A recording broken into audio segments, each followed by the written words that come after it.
I'm bugging y'all. Hello, hello, hello. How you know? Hey, Kathy B. What is up? I was tripping for a minute, putting the wrong thing up because I'm over here looking at something else that I'm. Okay, let's get this going. What's up, Brooklyn Squad? How's everybody doing? Happy Sunday. I hope everybody is doing well. Ooh, I forgot to add this up too. Let's get this going here.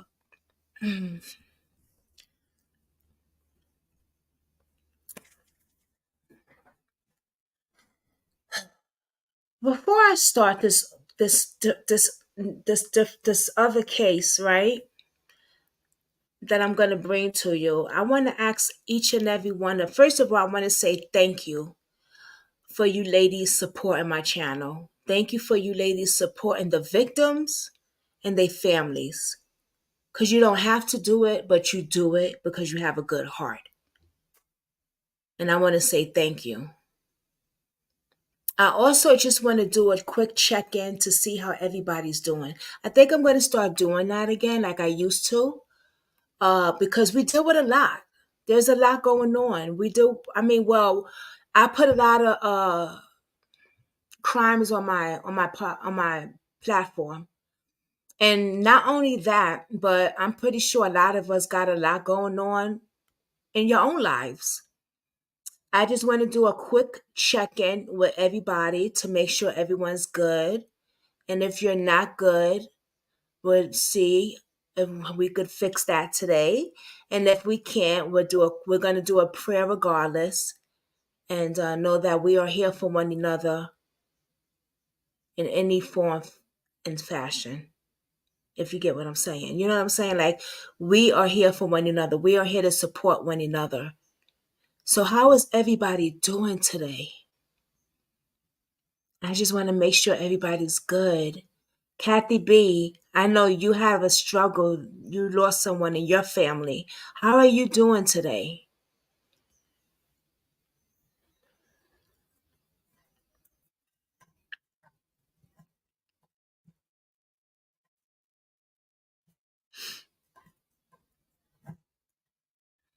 I'm good. I'm good. Thank you for asking. I just had a little sugar, a little attack, but I ate some watermelon and I feel better. Thanks to your new.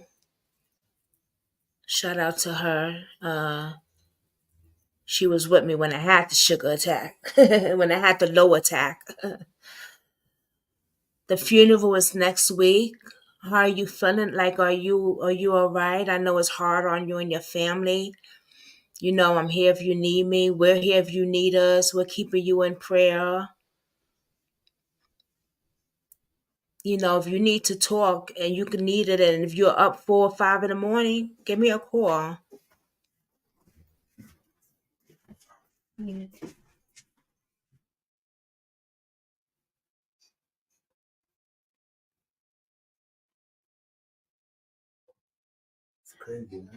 Hold on. I'm gonna show them this. Hold on.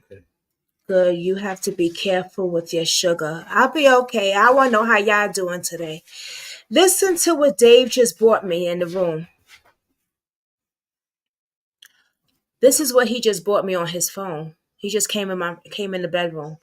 Mom runs over 7 years old son with car after forcing him to walk from school as a punishment. This world is crazy. Here, babe. Thank you. I'll work on that. I might do that case.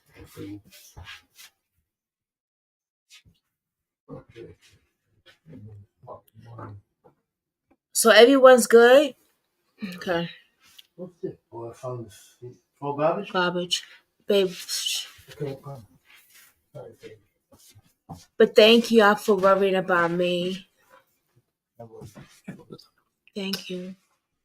Talking about being run over with a car, I'm glad they brought me that article. Because this case that we're about to talk about now we've never done, we do all crime on this platform, right? But we've never done a situation like this before. So I was asked from one of the victim's best childhood friends, since they grew up together. They were best friends, they grew up together. She messaged me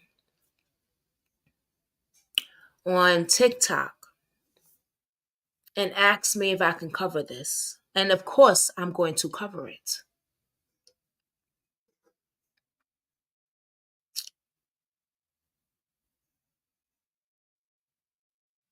No, but please send me that, Kathy B, or I'll look for it.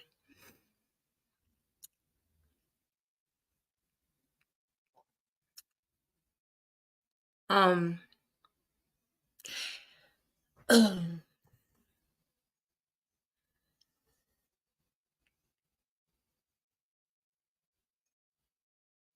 Katie Palmer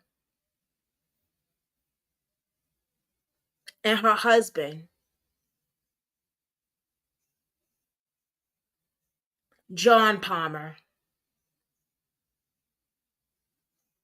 had a beautiful life together.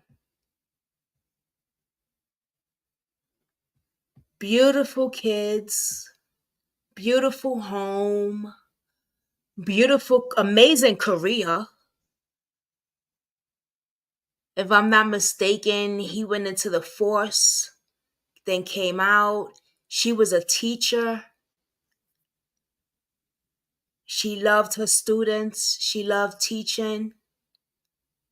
They loved taking those nice walks.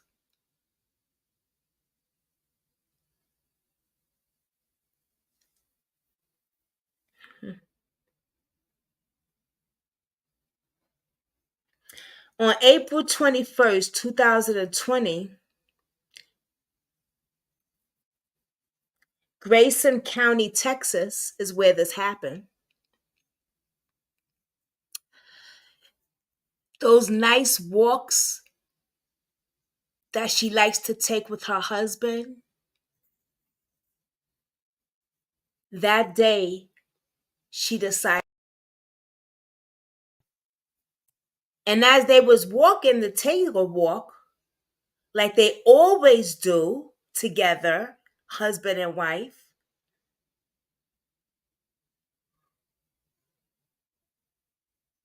I'm trying to see something. What's this?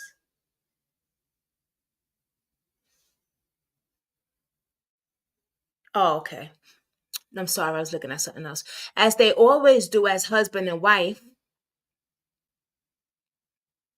they both were hit by a vehicle. Drunk driver. Not just any vehicle, their neighbor.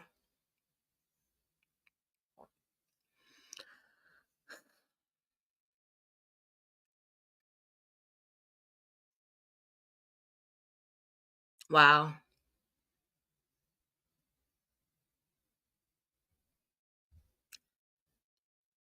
Her husband had critical injuries. In and out of conscious in the hospital, in and out of conscious in the hospital. He was confused where he was at.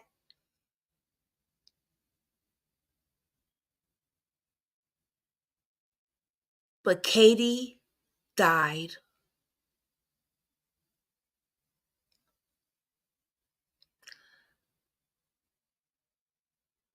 And the driver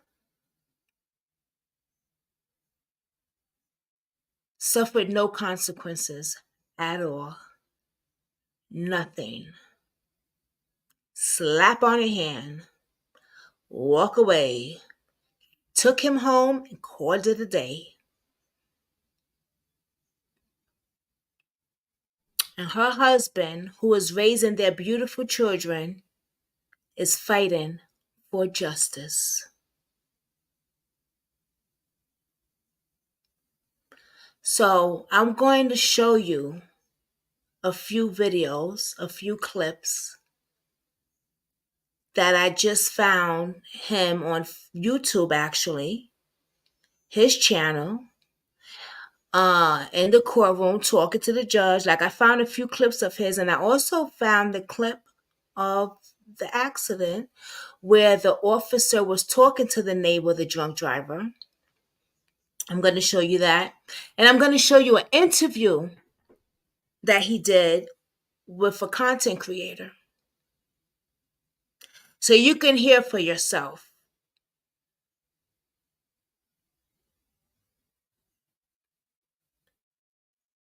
This is sad. This is sad. Wow. She was a mother, a wife, a friend, a teacher. Imagine how her students felt.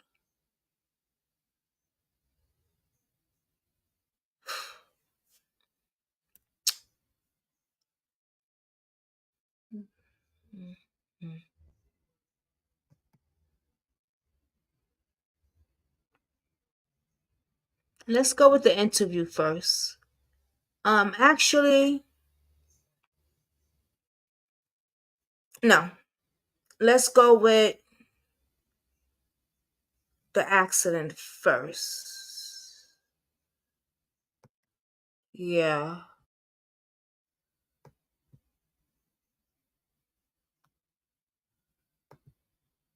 I had to make sure that this was his channel because I was like, who's that?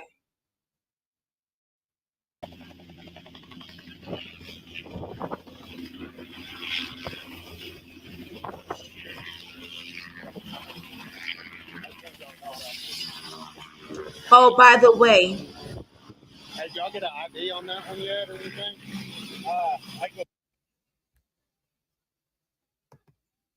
before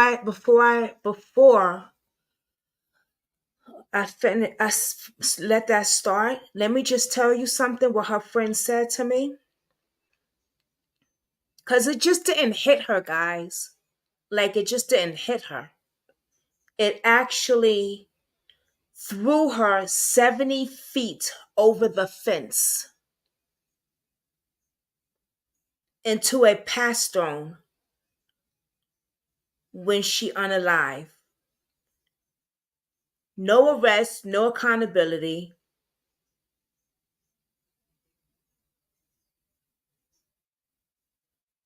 Yeah. 70 feet over the fence. At 7 o'clock in the morning, this man was intoxicated, allegedly. As her and her husband, Joyce, they walk, this happened.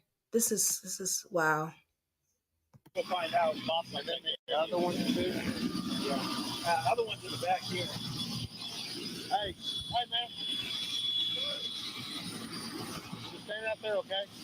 Don't move.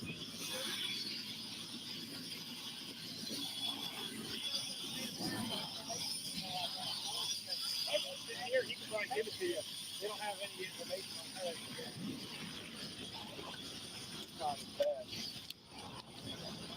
Okay. Just oh, man.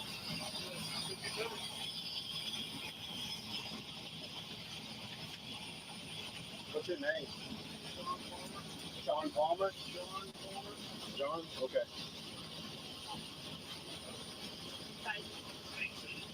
Hey, John, is that your wife? What's her name? K-T-I-E? What's your date of birth? 7180. What's hers? 5381.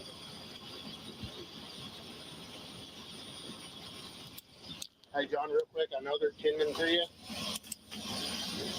Where were y'all kind of at in the roadway? We were right near the grass walking down. On the north or south side of the road?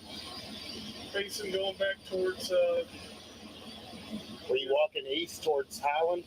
Yeah. Okay. Were you on the right or left hand side? Left hand side, man, facing traffic. Facing traffic. Did he come up from behind you? He did, man, and he knocked us 30, 40 feet, man. He was going too goddamn fast. Did he say anything to you? He said that he couldn't see us. He was clearing off the window shield. Okay. And he didn't see us. Why was he on the other side of the road, man? Yeah. Oh, fuck, man, my right side's hurting bad. Well, hey, I'm going to handle him okay. I just wanted to kind of hear what you had to say about it. Did you notice anything about him, or did he make any kind of other comments or anything like that? That's it, man. Okay. All right. I went to get her parents. Her parents, they just live right over here.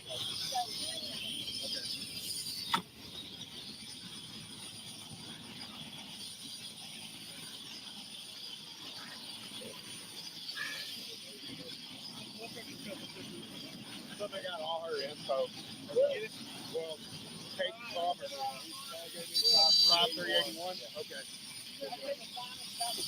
What I'm gonna let y'all work on you guys.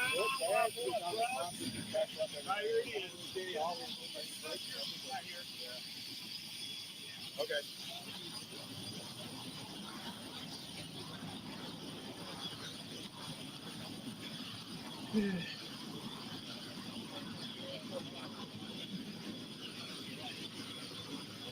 You have a driver's license and your insurance.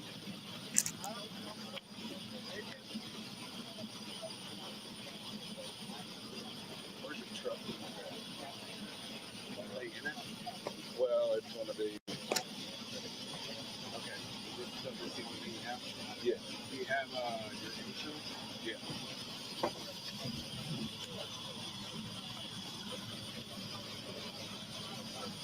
Put that back in the door. I'm gonna lock this truck so nobody is in or out of it or anything like that. Okay. Okay.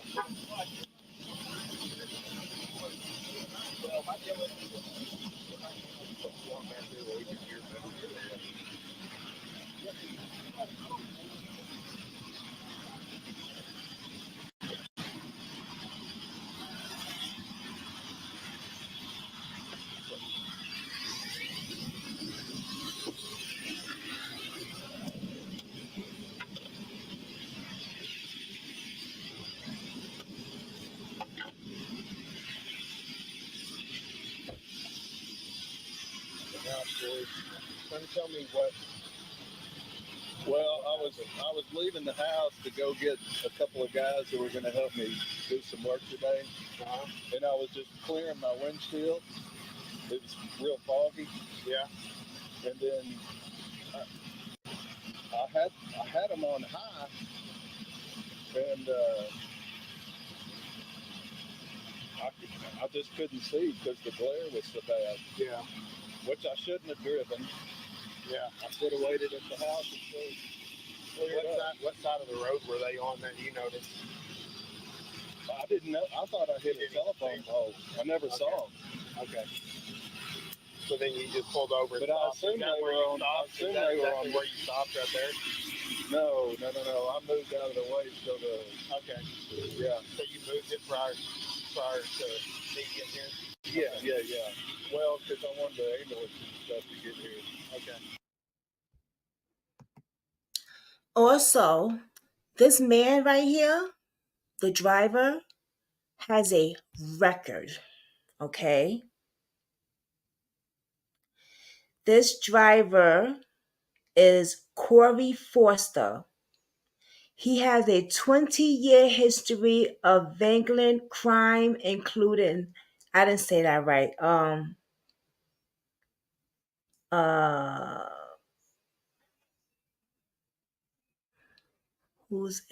What was it? DWI, flee and arrest, reckless driving, speeding. Like, he has a history.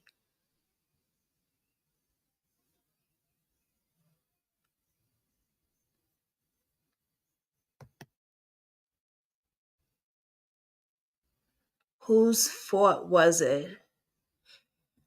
So her and her husband was walking, taking a walk. She's a mother, she's a teacher also, Kathy B. And this is something they always do. They take a walk, you know. And this neighbor came 7 o'clock in the morning, drunk driving, and hit them. She went flying 70 feet over the gate, and she's dead. She died in the hospital, yeah. And I don't know if she died in the hospital on scene, but she passed away. And the husband is still alive. He was very critical, and he wants justice done. Because I was marked about where that ambulance is. Okay. Okay. Exactly. The husband, yeah, he was in the hospital. You know, he had injuries and stuff like that. But thank God he's still alive. Cause they got kids, man. You know what I mean? Like, damn. Oh yeah. I mean, I had a couple of whiskeys. It was the neighbor. But about 6 o'clock. 7 o'clock? 7 o'clock? Yeah. That was the latest you had her?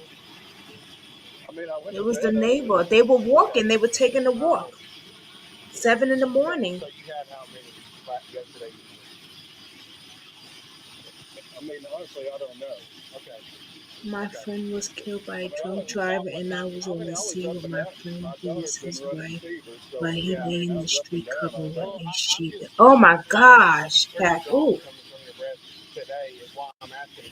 I'm so sorry, babe. My condolences. Probably 7. Okay. And if you had to guess how many you maybe had, how many would that be? I mean, over the course of the day, probably 4 or Yes. 5. Okay. Over the entire day yesterday. Yeah. Okay. Okay. Did you eat anything this morning or anything? I had an apple and some Miller wafers. Okay. About what time was that? Listen to what he's saying. 7:30. 7:30 this morning. Yeah. Okay. Do you take any kind of medication or anything? Yeah. What do you take? High blood pressure. Okay. What do you take for your blood pressure? Ibuprofen. Okay. Okay. I take a cholesterol pill. I take a vitamin. Okay.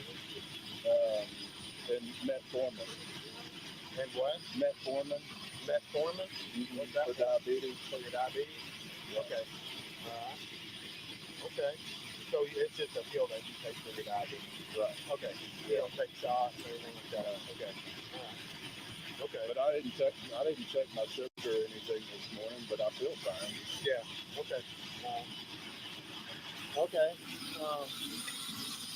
Well, I want to take a look at your eyes real quick, okay? If you don't mind, can we just take your hat off and just put that on the hood? Yeah. If you really had your drinks yesterday and stuff, hey, can I get some setting down there? They need to yeah. I'm gonna move over. Yeah. Put your hat back on. Okay.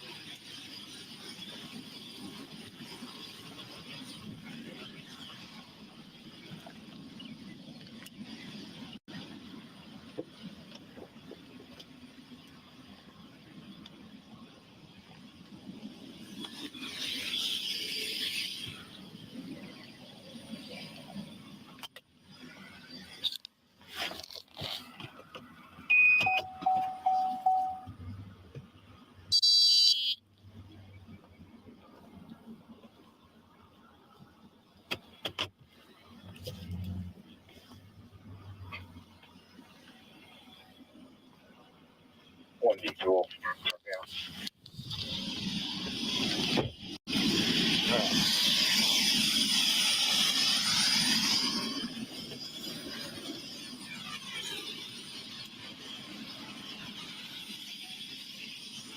Okay. So after the crash, what happened? After you realized you hit something? Oh, I stopped immediately, and I called 911. Okay. And we just, I think her name is Katie. Uh, we just kind of Did she held say her. anything to you? Or? No, she wasn't speaking. Yeah. That John was doing a lot better, Yeah. but Okay. So I found this on the husband's YouTube page. Yeah, I found this on the husband's YouTube page with stuff from court as well.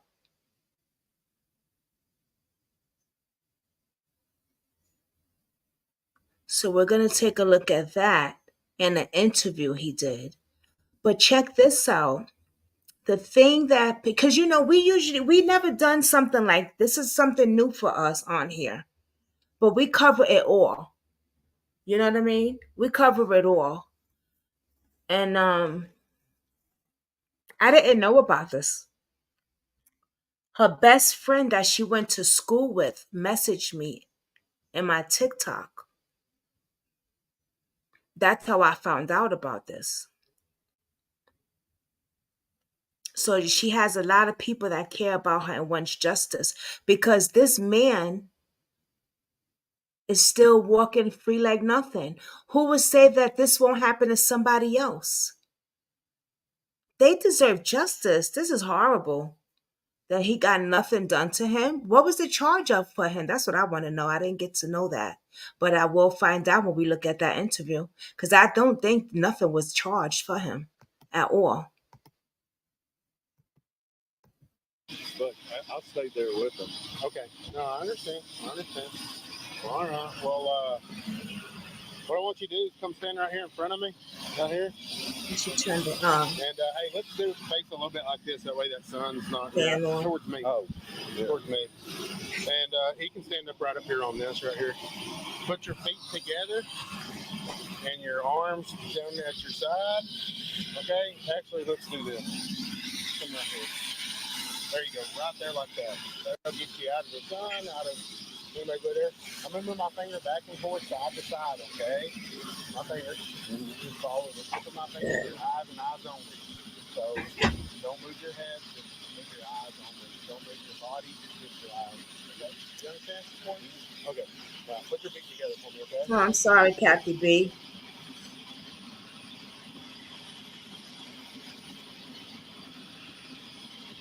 No.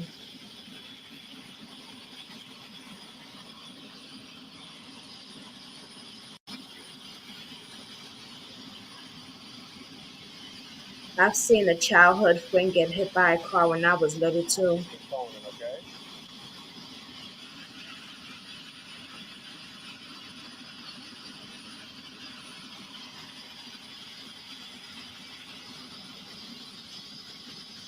Oh, I forgot. I can't.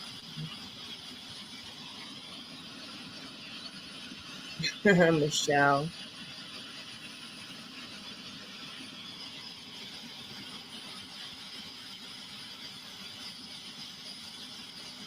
Hi, baby. Just keep going for me, okay? You're doing good. Thank you, Michelle. Aw. Michelle's been here from day one when I had only her and one more sub.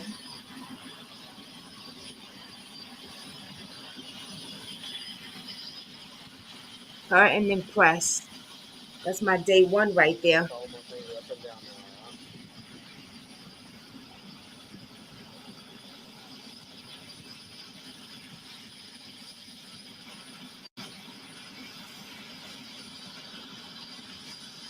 Okay. That's good. Just do a few more things, okay?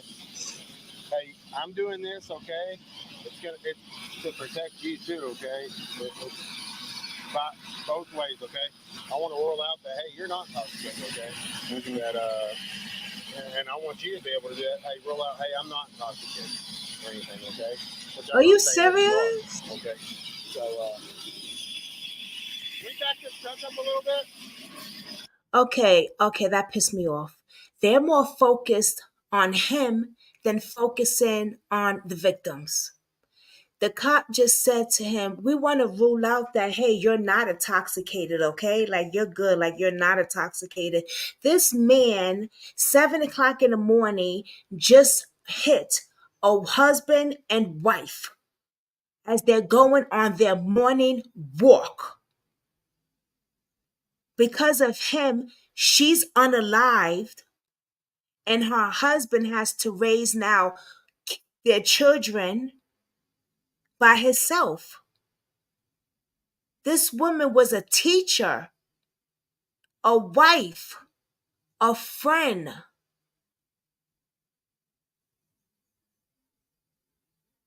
You heard that, Kathy B? When I tell you, these crooked freaking police, and the least to say, it's in front of your face. You heard it yourself.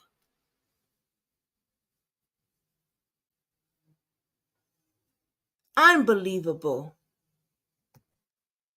What kind of BS is that? Ain't that something? Ooh, baby.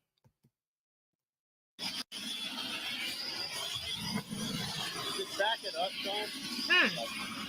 Or if you can, When get I into tell that you, driveway, and then I'll get some pictures of this truck. it is real, man.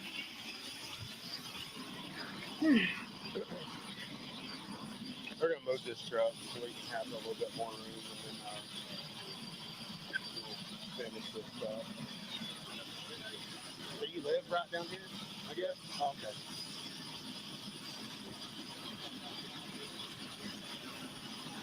Hey, you need pictures? Yeah. Yeah.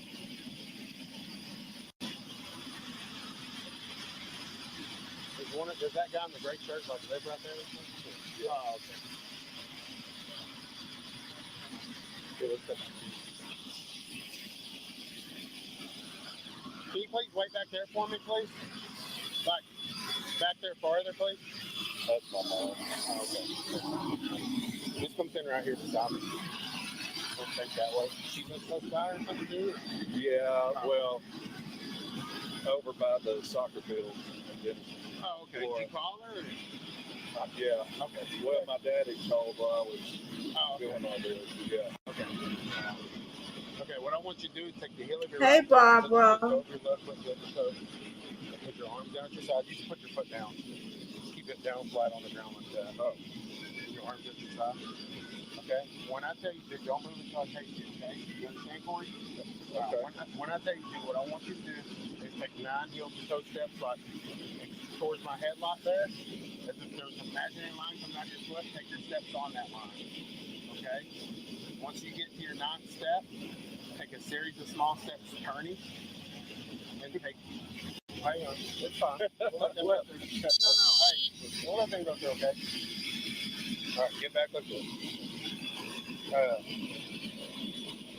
As if there's an imaginary line coming out of your foot, straight towards my headlock there. Take your steps on that line, okay? Coming out of your foot. Imagine the width of the line as wide as your foot. When you get to your 9th step, take small steps turning around. And take 9 back. I'm going to demonstrate it for you. So starting like this, your left in front of your right will be 1. Okay? So you'll go 1, 2, 3, all the way to 9. Once you get to 9, take small steps turning around and 9 back. Okay? 1, 2, 3, all the way to 9. Okay? I said 3, but you're going to take 9. All right? While you do this, look down at your feet, count out loud, your arms at your side. Okay? And then once you start walking, don't stop until you're done. Okay. Okay? You understand, Clark? Yep. You have any questions? Okay. Let's try it for me, okay? 1, 2, 3,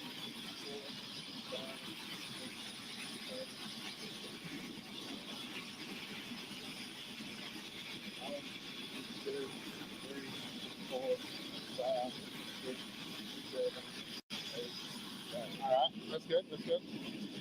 Relax for me. Put your feet back together, arms to your sides.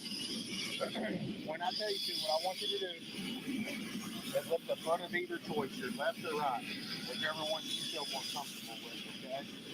What I want you to do is lift that foot approximately 6 inches off the ground, keeping your legs locked out straight and your foot parallel to the ground, and count out loud by 1,000, okay?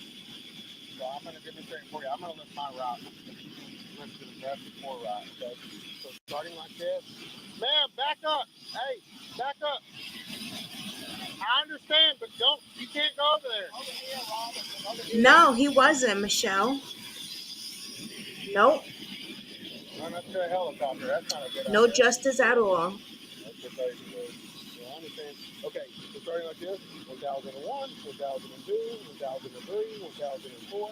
Oh, thank you, Barbara. Stop, okay? Okay. You're going to count live on 1000. I'm going to time you for 30 seconds, okay? Okay. Do you understand how I want you to do that? Yep. So while you do it, look down at your foot, count out loud, and on the side, okay? You understand, Corey? Wow. Just like that. Yes, sir. All right. Go ahead and start when you're ready, okay? My ex-husband does too, girl. But he don't drive, thank God.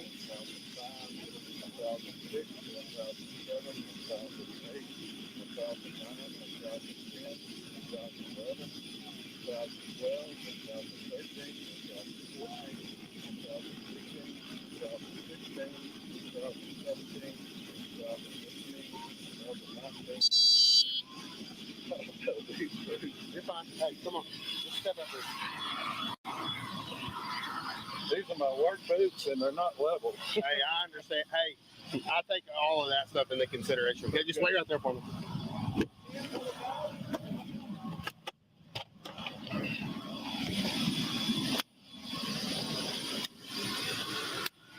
Go right there for me, okay? Go hard. All right, let's go.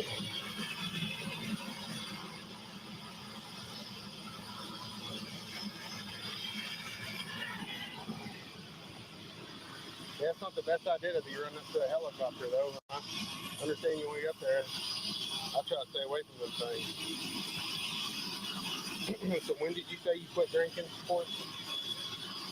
8 or 9 o'clock, Okay. I guess. 7, I don't know. I watch movies. Well, you must have drank a lot last night, though, because it's still going up from there.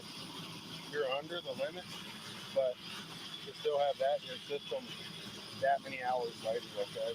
Yeah.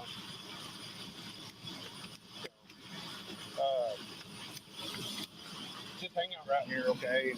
And let me, we maybe gonna have to happen with the truck, and we're gonna have to hold it because we're gonna have to hold it in the truck. Okay, information off of it, all right? That's just what we have to do. I'm gonna call my supervisor and see. I don't know if I'm doing it. I'm gonna get with paramedics and see kind of what her condition is right now. Okay, all right? Okay. I got your license and insurance right here, okay? Yes, they did.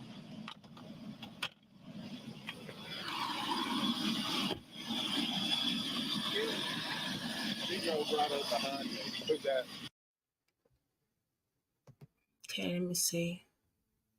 He is not charged with DUI. They made him do a breathalyzer test. He said that he had drunk the night before. The police is worried about him more than they're worrying about the victims.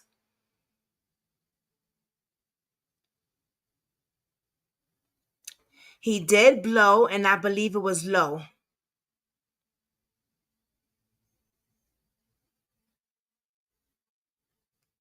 He's yelling at people and being nice to the murderers. Exactly. Unbelievable, right? Mm-hmm.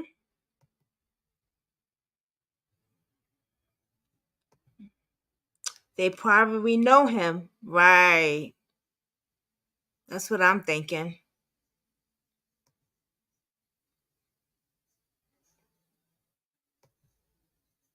That's what I'm thinking. We will find out more. That's Let's my neighbor, watch. too. Oh, right there. Yeah. So just hang out for me. It's Okay? not unbelievable. Fortunately, I've been there. Barbara. Hey,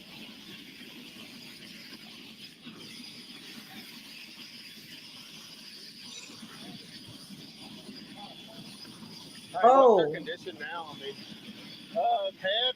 Barbara. That's probably your head. Never mind. Gotta let this play. Yeah, unconscious people. But she was unresponsive the entire time. I'll I have to got call you here, after. she was Anyway. He was responsible for things. They would have had Dr. down. What? They would have had Dr. down. I figured that, yeah.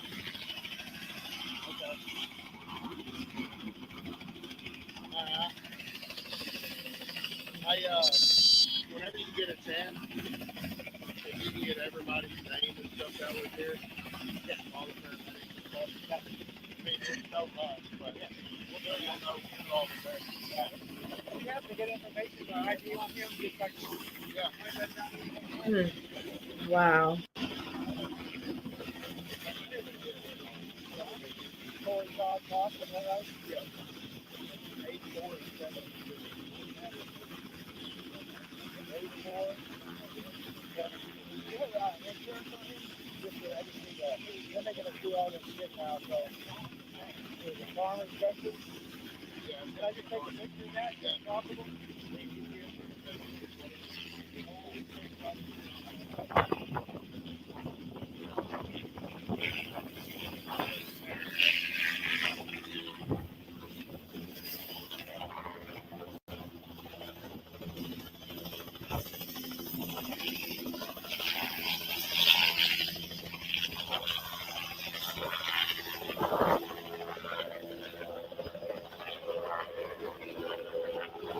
See what we're gonna do about the truck.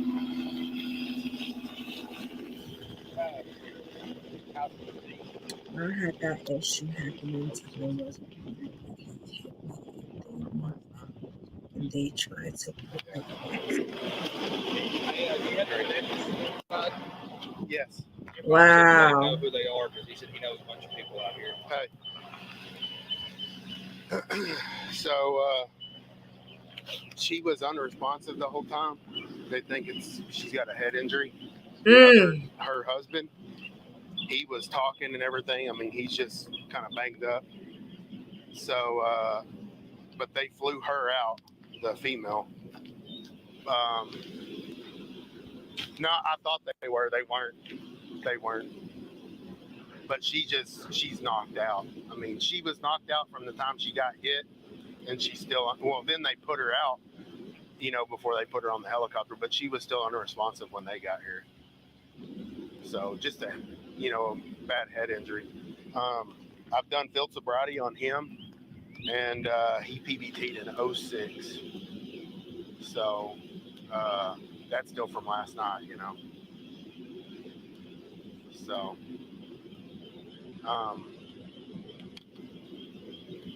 do you want us to still take his truck, or? Okay, I told him that was probably going to happen.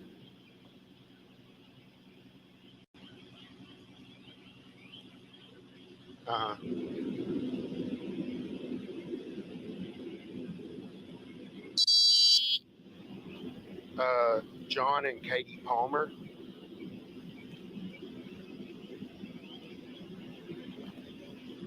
Yeah. Now, he told me the guy was able to talk well and stuff. He said we were facing traffic, walking east, and he come up from behind them. So he was on the wrong side of the road too, and hit him. And his left headlight and stuff was hit him. But he's in an F-250, and he said he thought he hit a telephone pole. He's like, I didn't even know what I hit, because he said my windshield was real misty and stuff and fogged up, and he's driving towards the sun. So yeah, he does. He lives down the road farther. Yeah. So, but I mean, based off his field sobriety, how he did and everything, I mean, it's just gonna be a have been drinking on him. I mean, because he did really good on everything. So. And it crept, and then it got to an 06. But I mean, I could smell it when I walked up,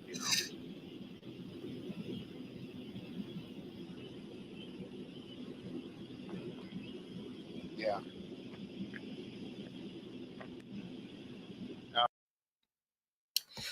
If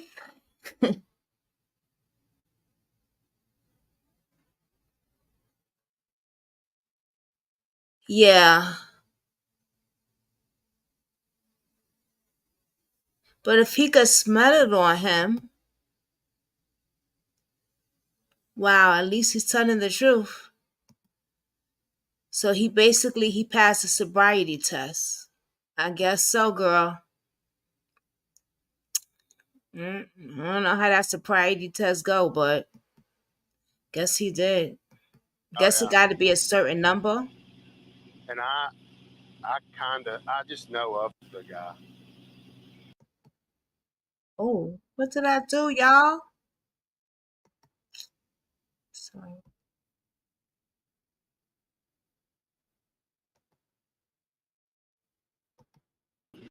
I'll probably get like Texoma Auto Care or something since they're close and where they can lock it up. But I need immediately to when I got rewind it here, for a I locked his second. truck and I put the keys in my car. And he said he thought he hit a telephone pole. He's like, I didn't even know what I hit because he said my windshield was real. Did y'all hear what he said? He thought he hit a telephone pole. He didn't know what he hit.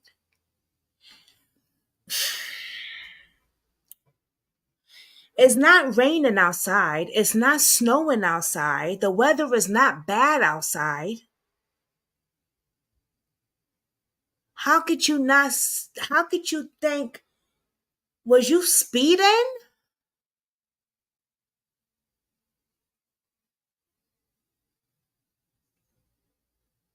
I don't understand that. Was you speeding?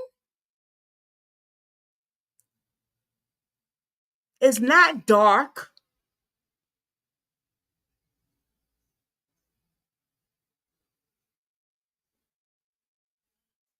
And also, the cop knows him.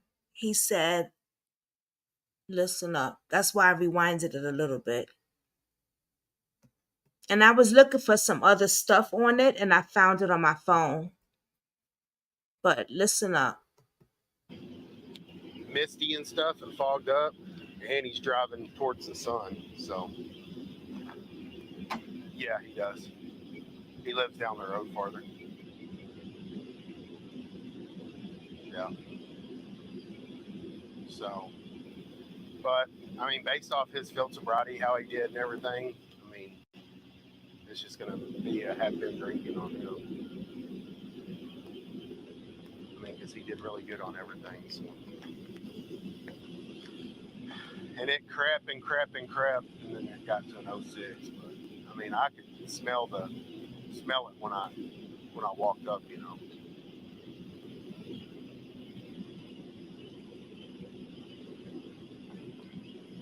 Yeah. Oh yeah. And I just know of the guy because his wife worked with Courtney, so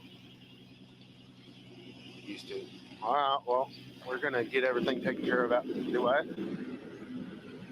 No. I'll probably get like Texoma Auto Care or something since they're close and where they can lock it up. But immediately when I got here, I locked this truck and I put the keys in my Tahoe so nobody would be in and out of it or anything. So. But, okay. Exactly. Me too, Barbara. I am so confused. But he passed the test. What? How? But he thought he hit the We're gonna go pole. ahead and What? take the truck. And, Not to let's mention have the Texoma time of the Auto morning. Care. Aren't kids walking to So school? let's just get it. So, because I locked the truck and I got Right. the keys in there, so he wouldn't be in and out of it or anything. Hasn't been started. It's still running. He moved it because it was in the middle of the road, and then he moved it right there. He moved it Yeah, up just here a little and bit. then again up. Yeah. So Texoma Auto Care. What about friends died in So Frederick we'll Friday? inventory and Yes, everything, and if he needs to get what? certain things out of there, I'll let him. Oh But- no, but- Barbara. so- Oh, let me press pause because I'm so sorry to hear that, Barbara. I'm so sorry to hear that. I was just working on one of the cases that you brought me because I'm trying to connect all Fredericktown kids together, like we talked about. And I was just working on, let me see, David Michael Bowder Jr. I was getting his thumbnail ready before I was talking to one of my subs. Yeah, I'll be doing him next. I have to still do the other girl though with her husband, but I'm so confused about that case. But I am so so sorry. My condolences.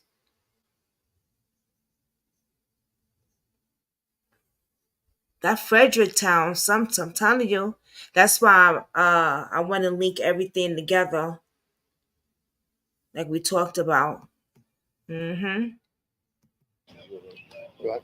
That's a I ain't forget about the names you gave me. Trust me. Just I'm trying to That get was other from cases last out time. too. We got that list.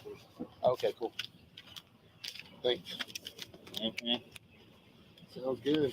That'll work. Y'all need to take off or whatever. I mean, y'all can. It's not like there's a lot of traffic out here. Cool, brother. I always like to let y'all get back to it. You know what I'm saying? Yeah, brother. We'll see you. Cheyenne. We'll see. Wow. What do you want me to do? I guess since inventory deaths, and We don't have any. there, what is that? Hair? We can do them on the computer now. Hey, there's hair on the hood too. Yeah. Female. That's her head right here. Yep.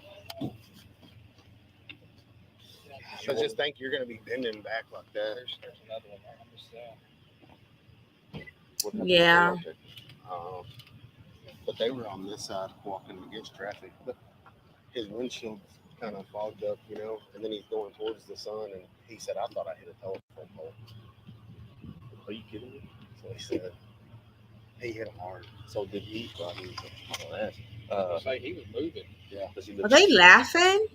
Yeah, he lives down there. Say according to Ryan that lives here. Hold up. Yeah, his dogs got all Hold the time. up. She was only 22. I'm so sorry, Barbara. He drinks all the time. Oh, yeah. He said Sunday morning, 10 o'clock.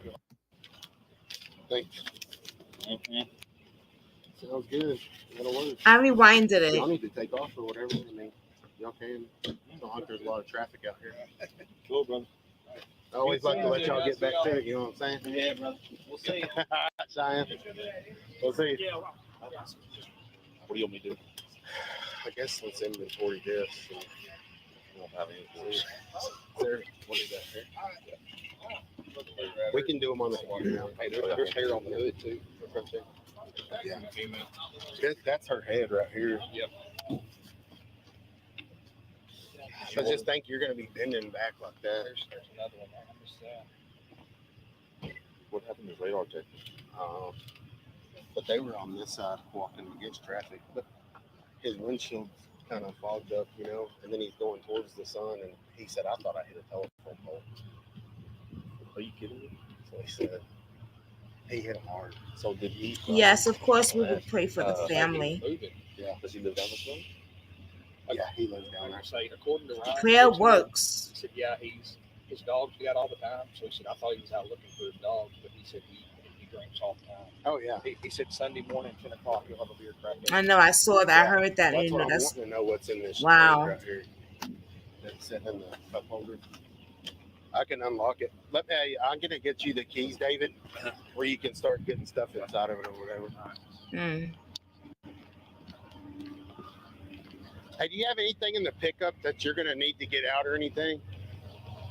We're gonna have to seize it for right now until we see what's gonna happen with her. Okay, it's gonna be for Yeah, short time. let me check. Hold on a second. Let me get the key.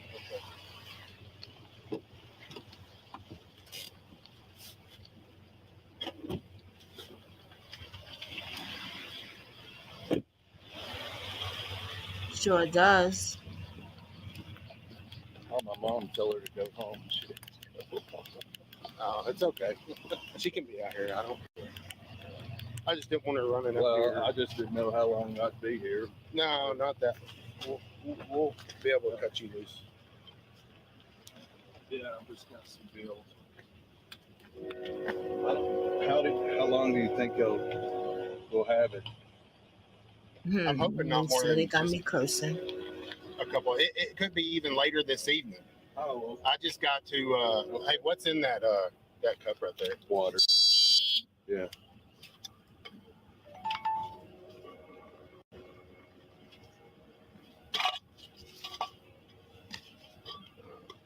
That's all I ever put in it, water. Yeah, it's all right. We just got to check, you know. I don't think there's anything else. No. Okay. Yeah. Well, we're going to inventory everything that's in there that you don't want to get out. It's all going to be listed down in inventory. Okay. Texoma Auto there's Care is two who we're going to pistols have in get there. it. Oh, my Let's face is get all those like pistols this. I'm out. sorry. Yeah, let's get those out for sure. Close to the You want camera. No, you can get them. Are they loaded? Yes. Wouldn't do any good without it. Yeah. Let me just let's get what they are so we can put them on this inventory that we're taking them out. Okay. Shame.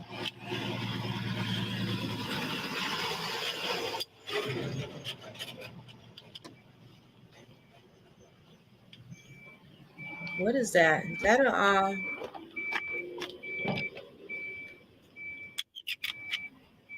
Is that a firearm?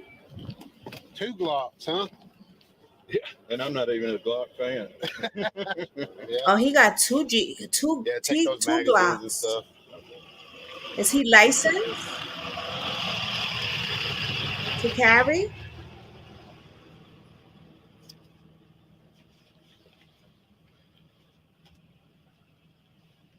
They Yeah, I'm gonna laughing. get your 2 number Glocks, too huh? before we leave. Hey. That way, as soon as we can let you have the truck, we'll let you take it. Okay. Okay. Did they even ask him for Let his him just write license for down his those, Glock, his Glocks? Let him just write down those Of guns. course not. So Glock 30. Of course Glock they didn't. 22, and a 40. Ugh. Aren't they supposed to ask you, are you licensed to carry? Yeah, I tried to gather their shoes and stuff, but Yeah, I think it's all in that bag. okay. They come out of their shoes. Yeah. I wonder if they were running, walking. I don't know. He just was trying to tell me kind of where he was. Honestly, I just never saw. Yeah. Well, I mean, you are going directly to the east. See where that sun's at now. About that time, it was probably just right there at the top of that tree. Yeah. So. Yeah, it's right in your face. Oh yeah. And then that dense fog this morning, and Oh, yeah. I had my wipers on high. Yeah. But by the time one swipe, it would fog right back up. Uh-huh. Now, did y'all buy this place or something? Y'all didn't? Oh, No, okay. I was in. You just moved out here. Yeah. Oh, okay. Yeah. I was in negotiations for it to buy it, but yeah, I never could get right on numbers. So does the other owners still have it, I guess, or what? Mm-hmm. Oh, okay. The Medils. Oh, okay. This is a shame. That's it. They just having a whole conversation. They might as well go get to know each other at the bar or something like that and have a drink together. What the fuck? Who gives a F what they were doing? You hit them and they were minding their business, right? They were taking a morning walk. So somebody who's hungover hit a girl, has guns in his possession. What's wrong with this picture? Okay, Barbara, talk about that. Wait. And no, Barbara, that's not even it. He has a record. Fleeing from the police. Okay. Like, he has a 20-year-old record. Okay? Yes, ma'am. Right here. It says it. This man hit her. Corey Forster has a 20-year history of vandalism, crime, including DWI, PI, fleeting arrest, reckless driving, speeding in Grayson County. He has somehow gotten away with a slap on the wrist every time by our county law enforcement. Now he has finally unalived someone.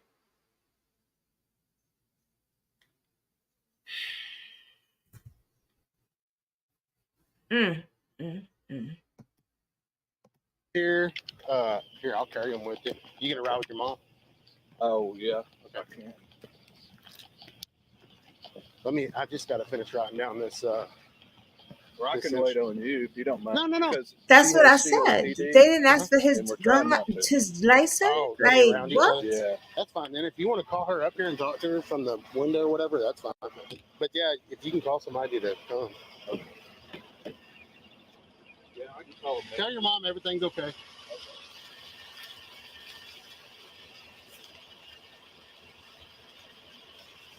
Oh my goodness, this is wow. I ain't never talked about nothing like this on here before. I'm telling you, when it gets worse, it just gets worse and worse and worse. And I'm so sorry. We want to send our condolences for John Palmer to his children and his family, his loved ones. I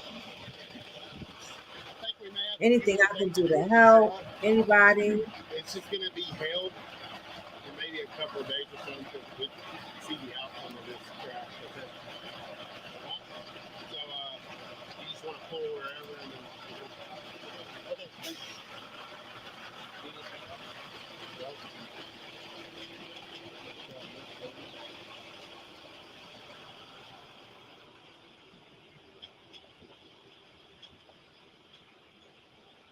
Yeah, yeah. Just tell your mom you're okay.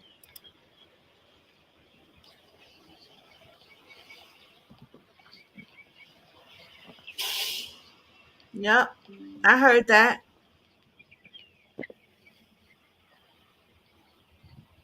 Yep,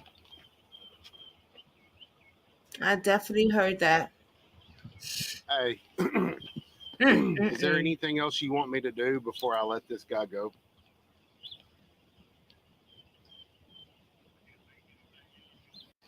We've inventoried the truck, the stuff that he got out of it, inventoried it. Uh, Nah, I didn't you get a wasn't couple. There hearing was a things, couple of Bobo. guns I in heard there, the so I'll let same him get shit. those out Unbelievable. and stuff. I mean, everything was recorded, when we were talking. But I mean, he flat out says, he goes, I couldn't see. Which, when I leave my house, I drive directly to the east, and it was prior to this crash happened or after. And yeah, I couldn't see. I couldn't even see the road because I couldn't get the fog off my windshield, and then the sun driving into the sun. I mean, I get it. He was blind, but I mean, he's on the wrong side of the road too. Mm-hmm. So yeah, I mean, yeah, that's it. I can't believe he was that high still today. He said, he's like, man, I quit drinking like at 8 o'clock last night, which I'm not really buying that to be that, at this time of day. But oh yeah. Well, so he is diabetic too. So diabetic and drinking whiskey. So all right. Yeah.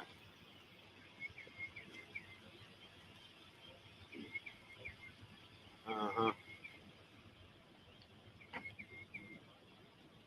Okay. Well, they're gonna hold the vehicle until we're ready. Until I'll try to keep up with her, and once we see, hey, she's out of the clear, we'll go ahead or we can go ahead and do whatever we need to do tomorrow on it, or whatever.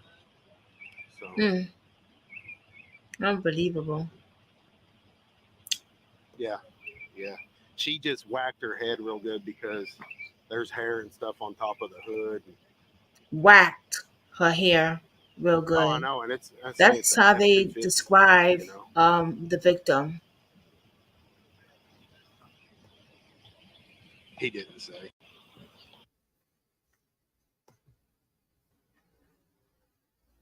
He had to be speeding, exactly. This is how they describe the victim. She just whacked. Wow. Wow. Okay. No respect at all. Couldn't use a different word.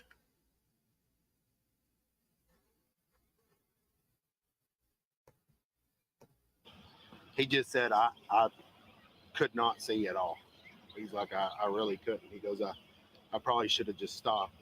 But see, he comes over this hill about probably 200 feet or so to the west. And when he comes over that hill, boom, then the sun's really in his eyes. And that's about Mm. where they were.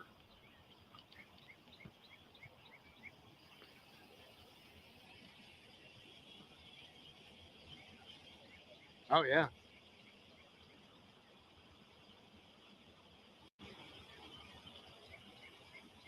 Yeah. Oh, yeah. And that's what, they were walking against traffic and everything. So, okay. All right, bye. Hmm. I don't know why it's so hot in here. I got the fan on.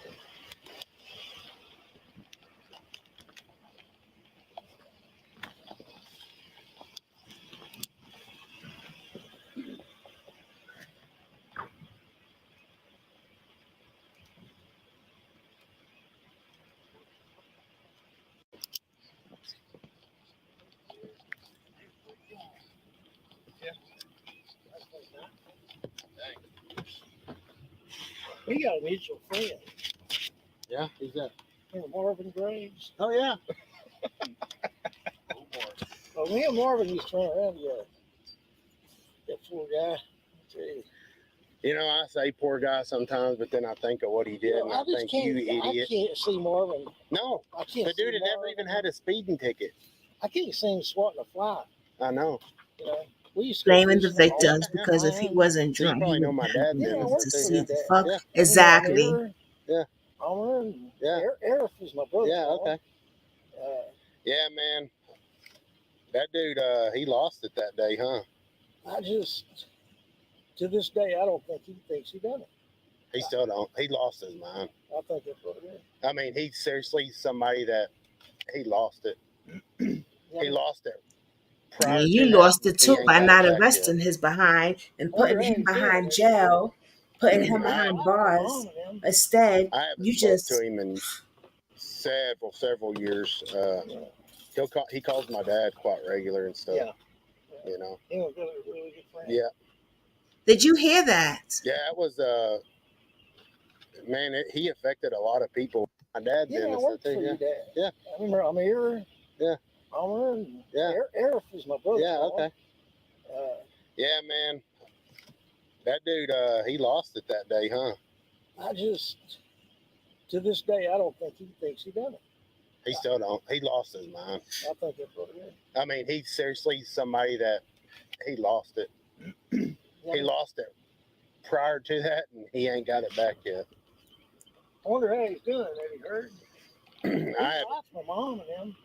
haven't spoke to him in several years. He calls my dad quite regular and stuff. Yeah. You know. He was really, really good friend. Yeah. Yeah, it was man, he affected a lot of people that didn't even have anything to do with the family or I nothing. remember that morning I was watching the news and his face pulled up and I went to my knees.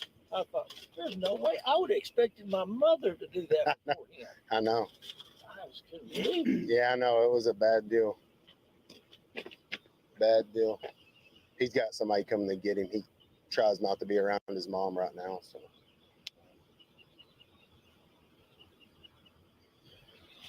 Pretty young. Born in 80 and 81. 80 and 81.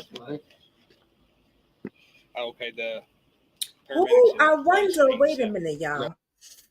He said he calls my dad sometimes. Was he talking about the guy? That's what I need to know. That's what I'm asking. Yeah, Kathy B, that's what I'm wondering.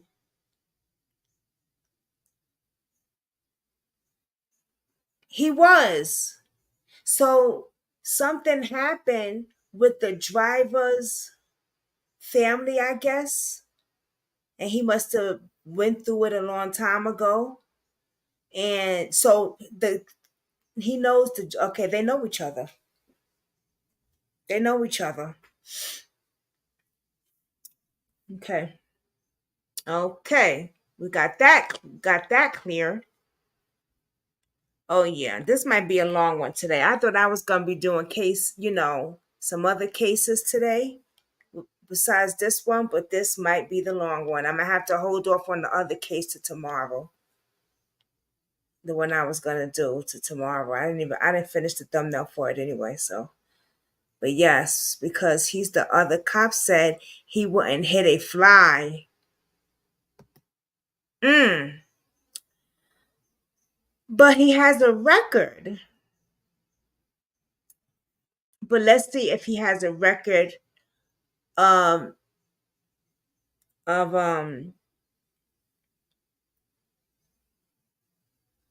DWI and fleeting and speeding, reckless driving.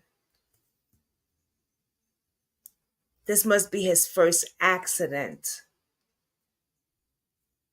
But so all those other times he was gearing up for the big one. This is unbelievable.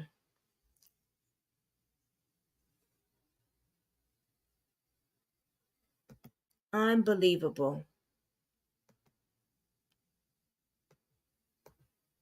Yeah, John and Katie Palmer. Palmer? Yeah, do you know?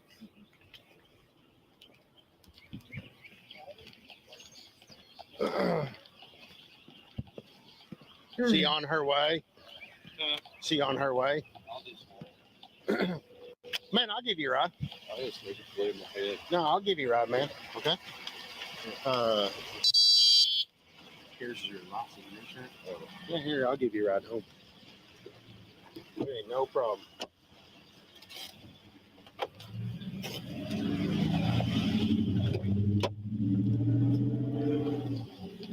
Hey, Jack, I'm going to give him a ride home right quick.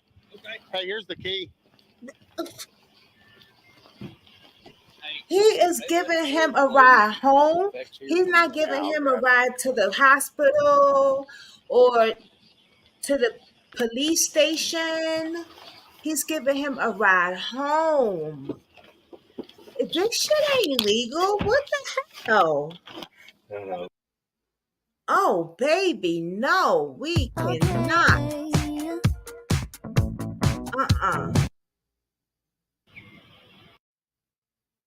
Oh, unbelievable. 10 to 15 seconds in between each breath. It's a two-parter. It's an emotion. This is unbelievable. Yeah, he probably stopped and got him some food and probably another beer, allegedly. So this right here, I'm gonna show y'all as an interview. I'm gonna put the link down below so y'all can go check these young men channel out. The channel out that these young men have. The husband is on here telling his story. Now he might be coming on here also. The best friend is going to talk to him because he wants to get this out. He wants platforms to know what happened. He wants justice. Okay? He wants justice. So when the best friend told me about this, his wife, Katie, that's how I found out about this, because she asked me to put this story out. This was her best friend. They were childhood friends. They grew up together. And I said to her, well, I'll have you on my platform so you could speak for her. She said, well, I'll see if her husband will come on. So very interesting, isn't it, Barbara? And very sad, because we never done repeat what I said. I found out about this case from the victim, who her name was Katie, the one who passed away. Her best friend, her childhood friend, messaged me and asked me to cover it. They grew up together. They were childhood friends. And I said, of course. I said I would do the video on it, and then the next time, like I always do, I have them come up. Oh, no. The victim's name is Katie. Katie Palmer. Right.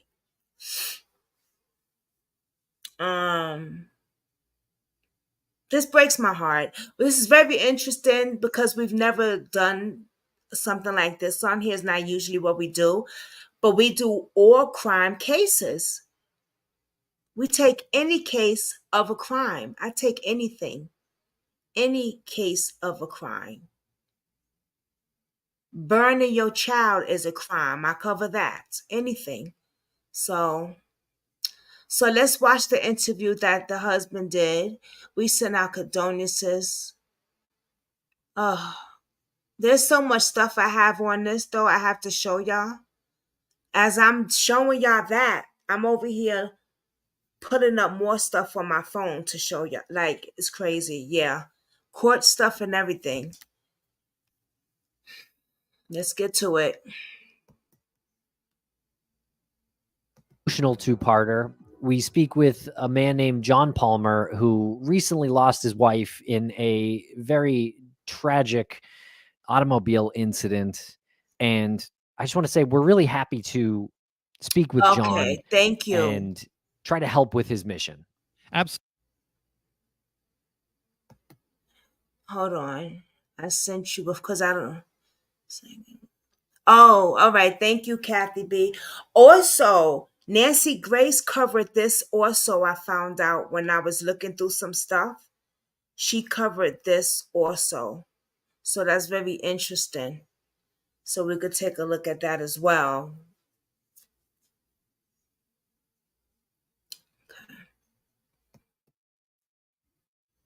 I see you, Kathy B. I'm definitely going to cover that. Soon as I cover the case with Barbara Hoare's, the few men of her town that was unalive, yeah, because I want to put them all in the same category. Then I'm going to cover that. It might be all in the same day. I'm starting to do videos back to back, girl, back to back. So. Absolutely. Talk about an interview that I knew was going to be emotional going into it, because this happened very recently, April 21st of 2020. So it's been 17 or 18 months, and you can tell that John counts the days since this has happened. I don't want to get into it too much in this intro, what happened to Katie, because he describes it. I also want to maybe give a little bit of a disclaimer that while it's not incredibly graphic, it's incredibly emotional. It's one of those ones that still hasn't left me. I don't know about you, Tim, but every day I think about this, and I want to reach out to him and make sure he's doing okay. At the very least, it's something to explore in your personal life. Like, think about your family, think about just what you do on a day-to-day basis, and how fast something like this can just derail everything.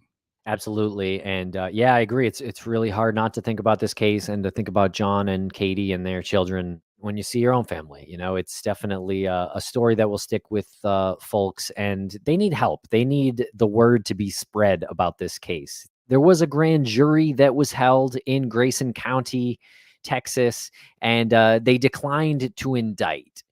And I think the Palmers are looking for accountability in this county. When you go to their website, justiceforkatiepalmer.com, it's all one word.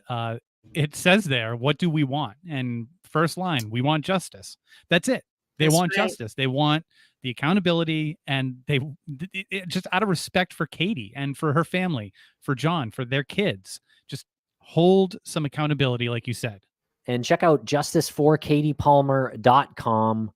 You can get all their information there. And again, this is a 2-part episode, so this will be part 1. This will be broken up into 2 parts. Very emotional interview. I hope you enjoy it. Please share it if you can. That would really help. And you can go to the Get Involved tab, and it says how you can help. Share Katie's story, like you said. Voice your opinion to Texas state officials. Sign the petition. Ask your favorite content creator to cover Katie's story.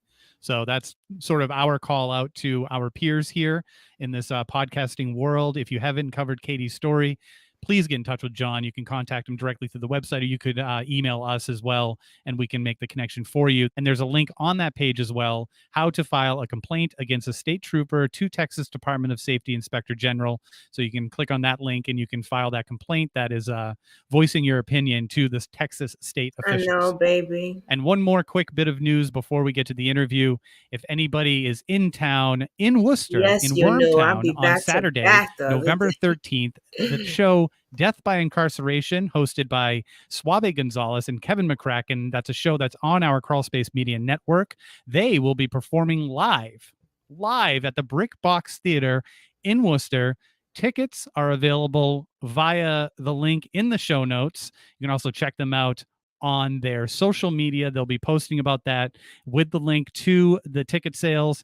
Their Twitter is DB Incarceration, so they will have that link in their Twitter and on their Instagram. Again, that's Saturday, November 13th, with special guest Nikki Bell from the Lift organization, right there in the heart of Worcester, Massachusetts.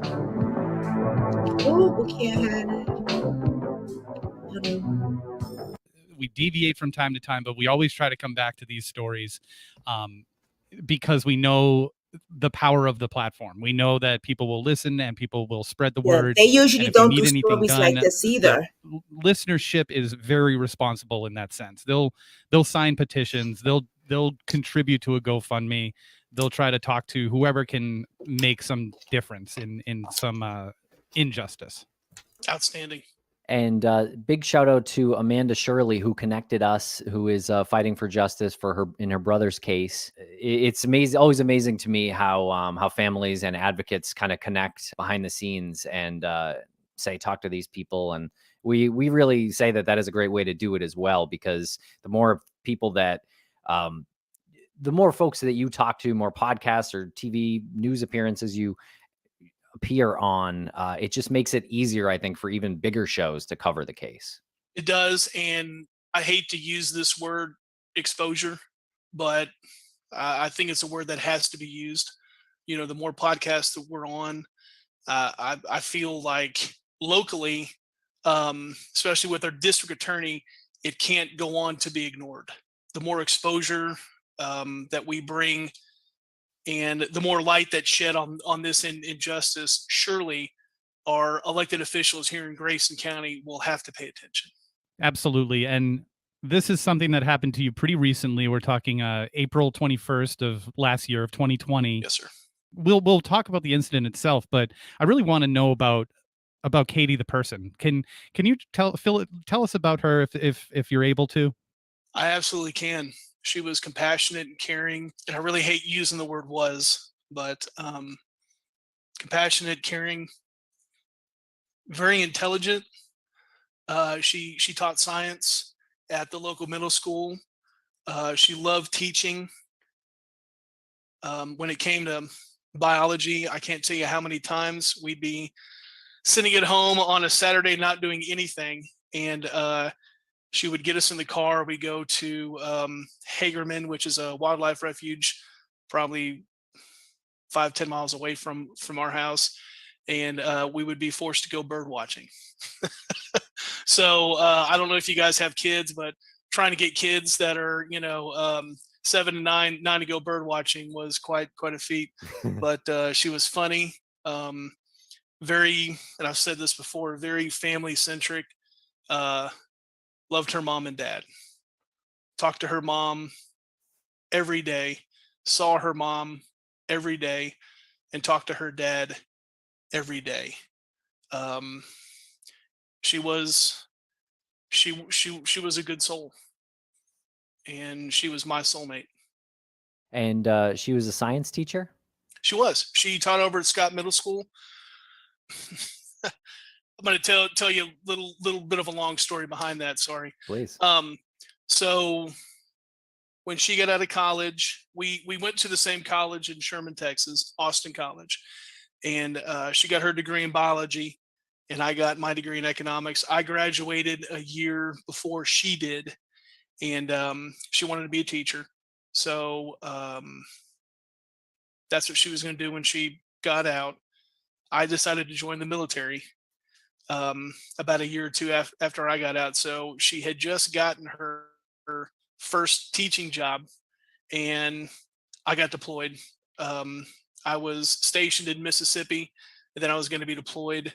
And so she had to stop teaching and lost her certificate, and basically put her life on hold for four years when I was in the military.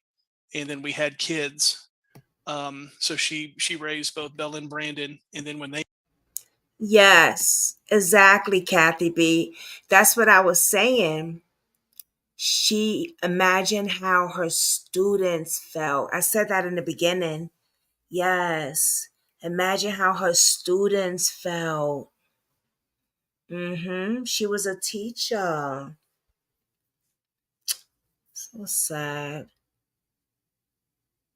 Jesus.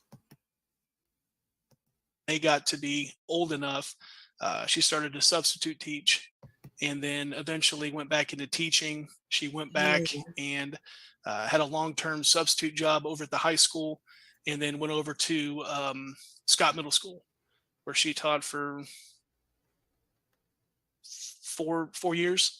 I believe she was teacher of the year 2 or 3 times there, and really connected with her students. She brought a STEM program there, and took kids to robotics competitions, and loved it. I mean, that's what, there's some people that are born to do certain things, and man, she had just the best personality to be a teacher. The kids loved her, and she enjoyed it. So sorry, long answer to a short question. Yes, she did teach. She was a science teacher over at Scott Middle School. No need to apologize. That's it's a good story, and it's also a really good insight into the type of person she was, because I personally love the idea that, you said that she gave 4 years of her life to accommodate your military schedule, and then you had kids. But I don't really see it, as you tell the story, as someone giving part of their life. It's sort of like the compromise you have in a healthy relationship. Sure. Because then she goes back to teaching when she's able to. So she understood, all right, well, it's a give and take. I'm going to, we're going to do this now, and then I'm going to do my thing later. And then you do your thing later, and I just think it's a real testament to a strong relationship. Yeah. I mean, we, and man, our marriage was rock solid all the way till the end. And you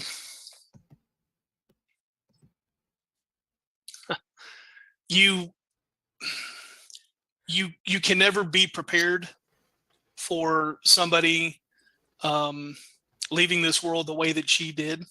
Can't. It was so abrupt. Obviously untimely. She wasn't sick or anything, but our marriage was on a real high note. And there was COVID going on, and she was teaching from home. She didn't have to. I don't believe she had to log in to teach her students until like 10 or 10:30 or 11. So got to spend time with her in the morning, and I was finding ways to leave work early just to come home and spend time with her and the kids. And Mine's so, too, Barbara.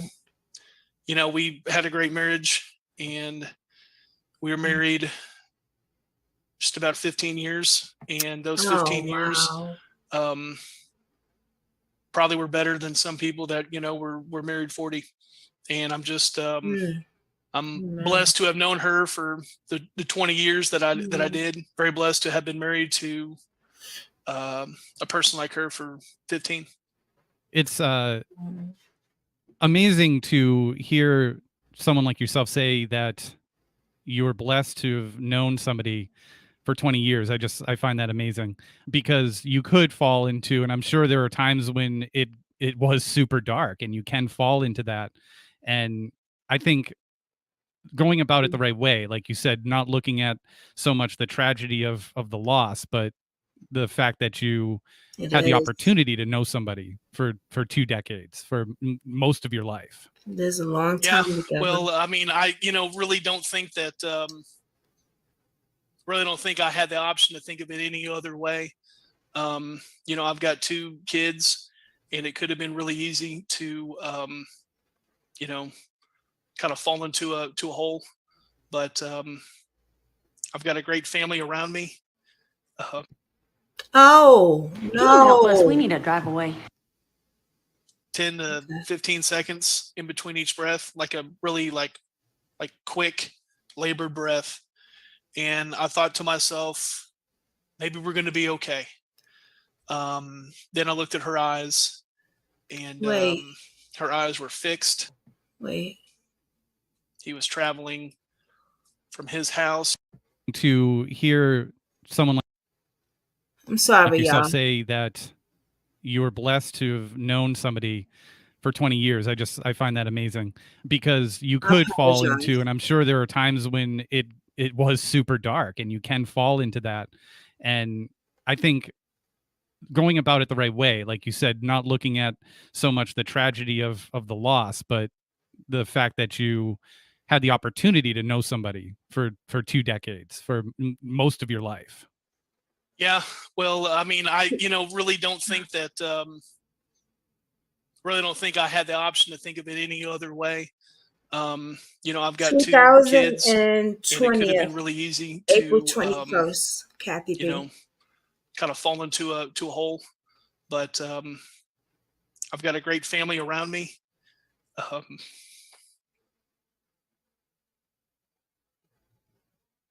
Yeah, I can't. It's so difficult to like You're welcome. have a conversation about something so raw, you know, and it's obviously super emotional and painful. So whenever you need to take a break, like, Oh feel yeah, free, no, it's like, fine. yeah. Sorry. No, don't apologize. But like I was saying, you know, it could have been real easy to go into a downward spiral, but I've got a really strong family. You wouldn't believe how 2 beautiful kids they have. 15 years together. A beautiful career.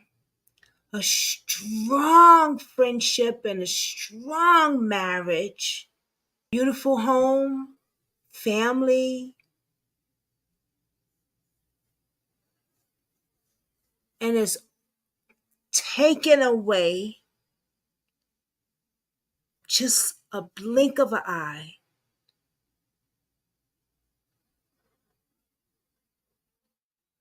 Because the neighbor decided he did not want to stay sober enough that day.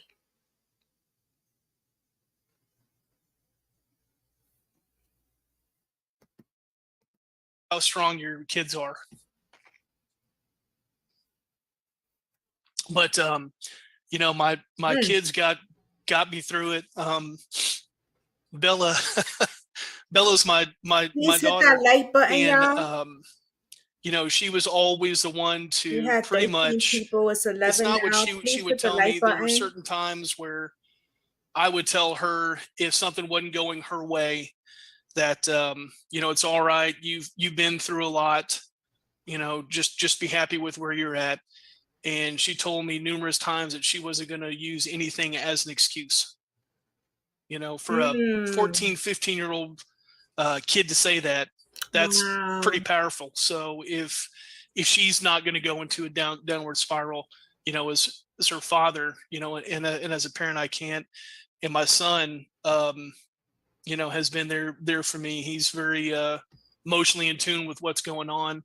It was something else, you know, as a parent, you're supposed to be there for your kids, but it was something else when your kids are there for you at such a young age. But Yes. again, I've got a Share real it. strong family, and this community has been with us and has supported us.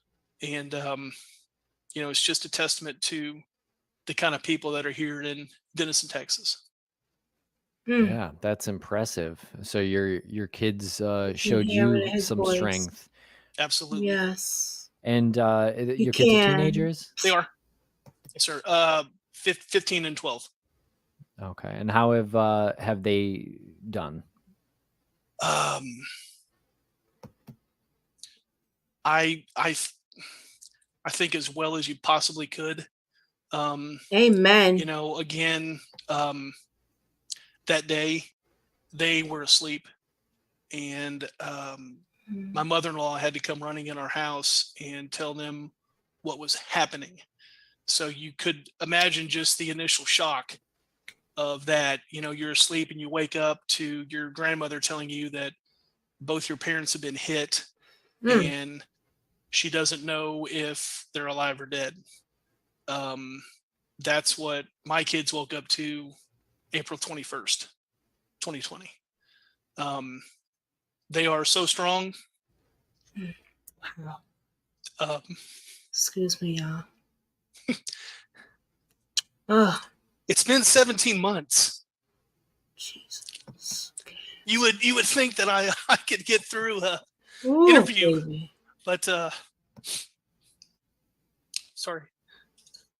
It's okay. Kids are handling it as well as anyone could. Again, just kind of falling back on the strength of our family. Katie's family is from here. They're all from Denison, Texas. My mom moved up here a while back from Dallas, and Katie's dad lives in Oklahoma, just about 45 minutes away. So very large family presence here, and you know, they've been outstanding. And I know you said it's been 17 months, and it's only 17 months. I mean, I wouldn't I wouldn't worry about that. If you need to take a break or whatever, that's totally cool. Thank you. Yeah. And if it is, I know it is painful for you to talk about, but can you tell us what you remember of that day? I remember everything about that day. So I had gotten up, I had started to work out in the backyard before I went to work. And the night before, told Katie we had gone to bed at about 9, 8, 9, and told her that I was going to work out and I was going to get up and walk in the morning also. And she said, "Okay, go ahead and wake me up and I'll go with you." And rolled my eyes. She was not a morning person, so I said, "Okay, yeah, I'll wake you up." Went into the backyard, worked out, sent her a text message at about, I think I looked on my phone. It was actually like 7:16, and asked her if she wanted to go work out. Of course, got no response. So I went in and woke her up, and she said, "No, I'm not going to go walk." And I guilt tripped her and said, "Come on, let's go. You know, you said that you wanted to go. Let's go." And she got right up. We went out the garage. I told my son, he was kind of stirring around, and I told him that we were going to go walking. And Katie has never walked with me in the morning. This is the first time that she ever took a walk with me. And my son has gotten up with me before and gone running and walked, up and down the street. Very thankful that he went back to bed. So he went back to sleep, and we live outside the city limits, and we live on a really long road that goes about half a mile, and then it dead ends. So we would go walking down, we would go west down Glenwood, and we normally would go walk. There's a golf course by us. We would normally go walk on the golf course, and she saw it, and there was some dew on the ground. The grass was a little high, and she didn't want to get her legs wet because she was going to come back home and sleep for an hour or so.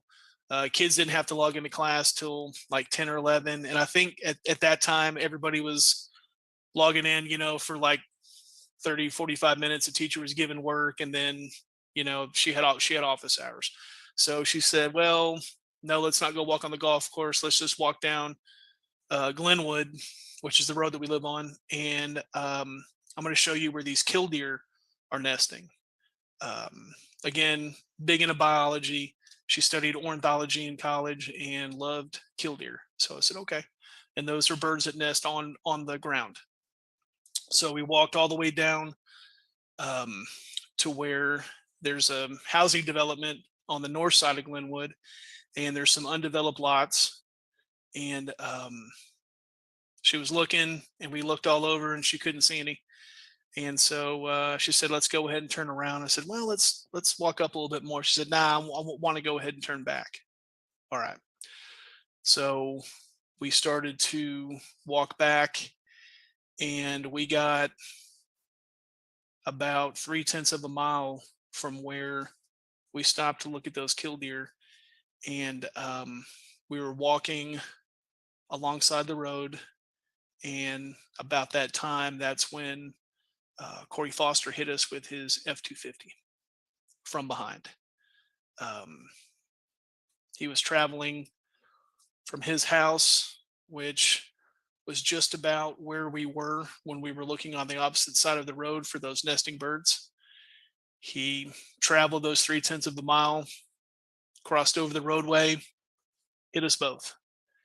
Hit us so hard that he knocked us out of our shoes, sent us approximately 70, 75 feet.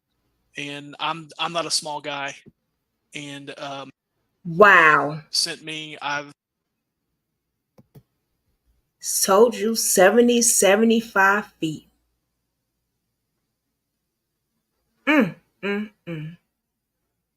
That was a hard hit. So hard. He knocked them out their shoes. And remember, his wife, she flew over the gate.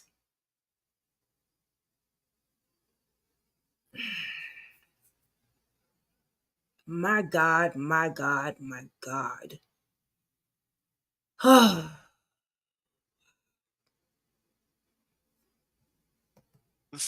Obviously never been hit that hard in my life. Katie and I were walking, and she would always walk a little bit to my right. And I don't know how many times that I would, as a man, you're taught that, you always walk on the side of the road. I would always kind of tap her on the shoulder.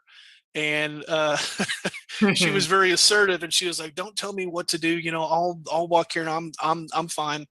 We were walking right on the edge of the road, right alongside the roadway. And he came over, and he and he hit us. I knew I know, pretty you quick know. what had happened. It was such a shock. I don't remember feeling the initial impact of when he hit us. I just remember flying through the air. And still to this day, I don't know how we didn't hear him. I mean, he was in a 6,000-pound truck. And I don't know how we didn't hear it. That's the one thing that I keep on going back to. And you always try to come up with some sort of reason of why things happened. And I can't for the life of me understand how we didn't hear that truck. I could hear that truck now with the truck that he drives. I could hear it quarter mile away before he turns on to our street. And Katie would be in our bedroom and I would be in the living room, and I swear I would have the TV on like 5, and she would text me to turn down the TV. So we did not hear it at all. He hit us. I was going through the air, and I remember thinking that we got hit. I could see his truck out of the corner of my eye as I was going through the air, and it's almost like we were going the same speed. I hit the ground and I rolled and got up and started yelling what happened. At that point, I remember Corey was out of his truck and had told me something along the lines of, "I'm sorry, John. I didn't know it was y'all. I was trying to clean my windshield." Those were his words. Those were the 2 sentences. And that's when I saw Katie. She was, I don't know, 10, 15, 20 feet away from me. I got hit more toward. I'm sorry, John. I was trying to clean my windshield. That's the best you got, bro? I was trying to clean my windshield. I don't know about driving, right? But I do know when I'm with my hubby driving, you focus on the road, you focus driving. Nothing else matters. Cleaning your windshield, picking up something off the ground on your, nothing else matters. That I do know because Dave don't play that shit when we driving. You can't even talk to him while you driving. Okay, that's why I got my headphones on and my music black, like doing, because you can't even make a conversation with him. 3 hours to the city, you might as well talk to yourself. So what the hell? This man was speeding. He was speeding. And they can't tell that by the tracks on the floor.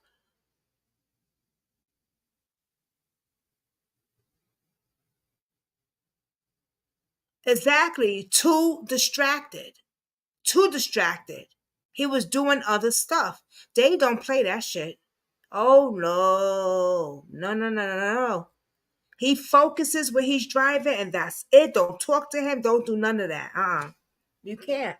You would be boring but driving with him, I'm telling you. But I'd be good though, because I got, they have to know he was speeding. Doesn't the his tracks on the ground or something? I mean, I don't know about cars, speed. I don't drive.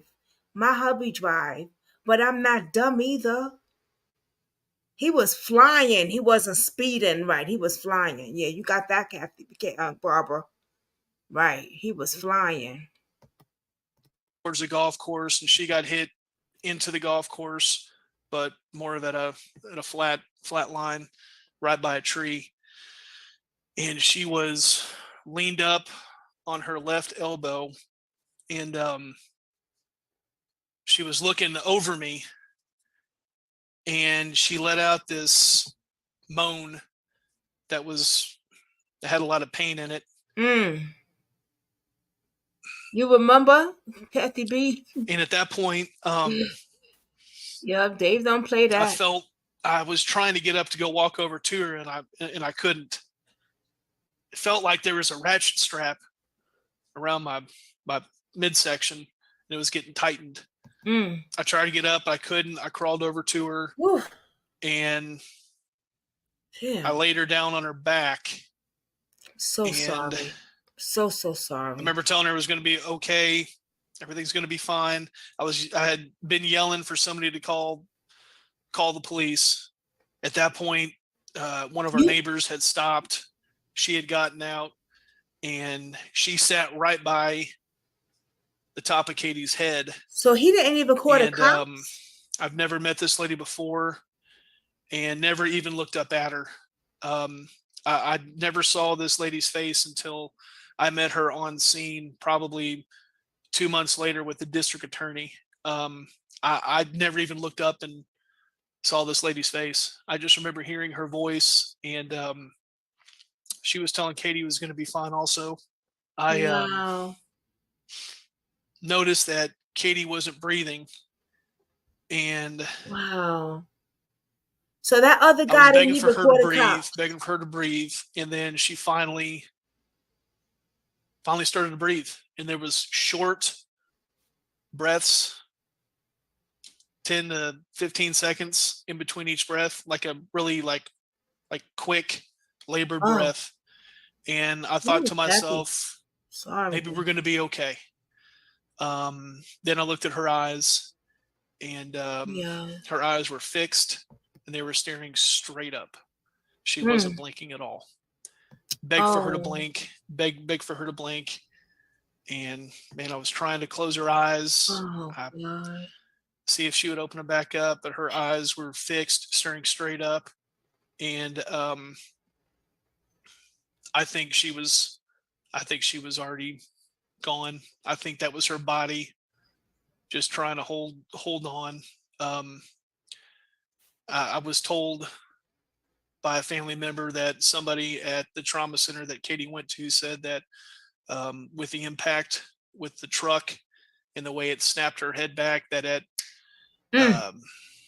when her head hit the hood, which there's a massive dent. I don't know if you guys have seen the pictures of the truck, but there is a massive dent on the driver's side of the hood, and that's where her head hit. So her body folded all the way back on the truck, her head hit, and then when she was projected forward, they said with the amount of swelling that her brain did, that her brain stem snapped. And oh my God. I believe that when she made that moan that I talked about, I believe that was her soul leaving her body. And I believe that her body was just going through the process of shutting down. The paramedics showed up, in my opinion, in a great amount of time. I mean, I believe they were there.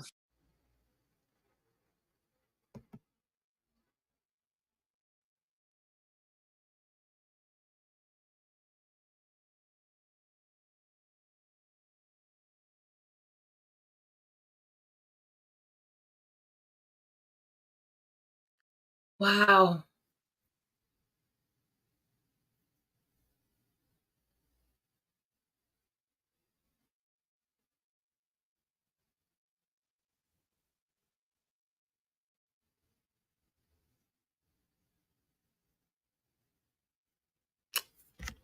I'm so sorry this happened to him and his family. Wow.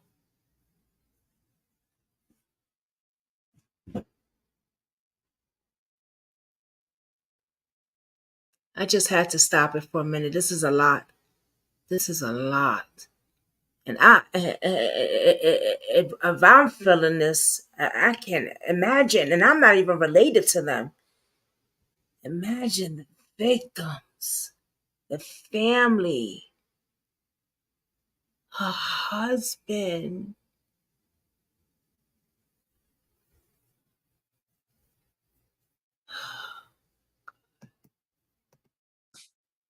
Less than 10 minutes. I mean, 7 minutes. They got there. They started to work on Katie. remember hearing them say that they needed to get medical transport for her air. And I saw them working on her. Then they came over to me. They loaded me up. They put me into the back of an ambulance. And then just wanted to know how she was doing. Wanted to make sure that my kids were taken care of. And the last time that I saw Katie that day was when she was getting put on a gurney and I was getting put in an ambulance. And then everything else is pretty much on that body camera footage that we've put on social media. And how are you doing? How are you doing physically at that time and now? At that time, I had 4 broken ribs and I had 2 fractured vertebrae. And I was told I had some bruising on internal organs. PTSD. I was in the hospital, obviously, that day. The next day, they said that they wanted to keep me a couple more days, but they said you probably won't stay. And I said, you're 100% correct. Left the hospital to go be with my kids and to go say goodbye to her body. But now physically, I'm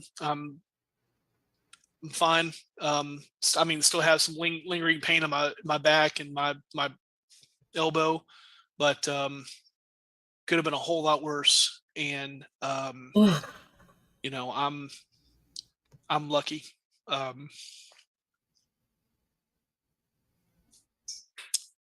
Gone through therapy as much as I could. My daughter still goes. I think that whole process will take a while. I don't think that I'll ever get over it. I don't think any of us will ever get over it. We just got to get through it into a point to where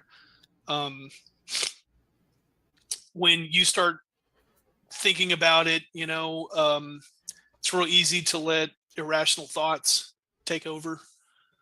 I just try to keep it as rational as possible and don't ask why. You know, I don't believe there was a reason why Katie was taken and I was left here.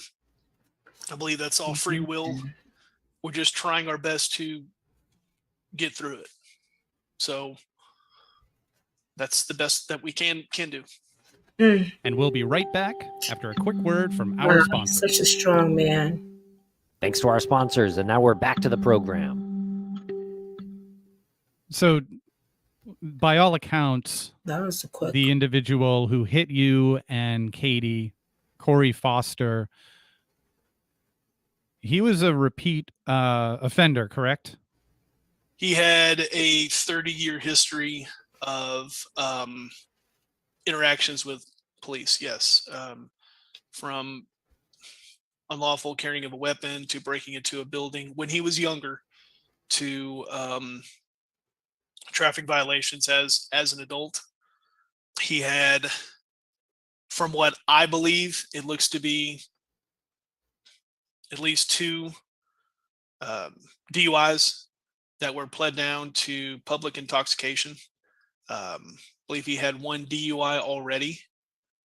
The other 2 public intoxes, those were, I believe, those were DUIs that just got pled down.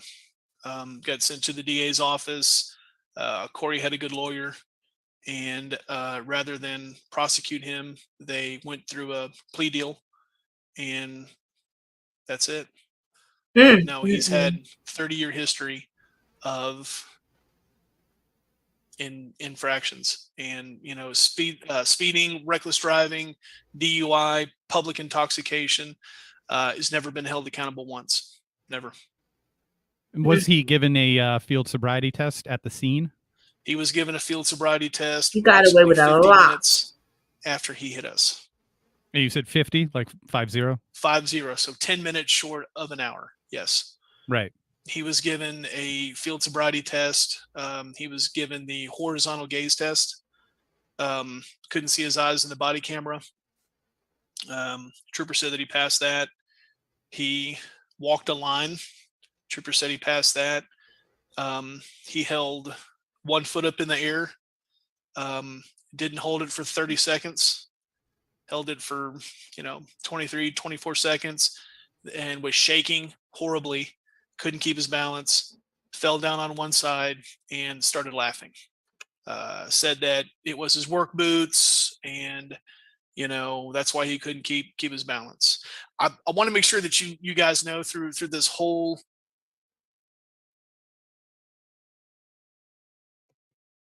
Wait a minute. Wait. This man, this clown,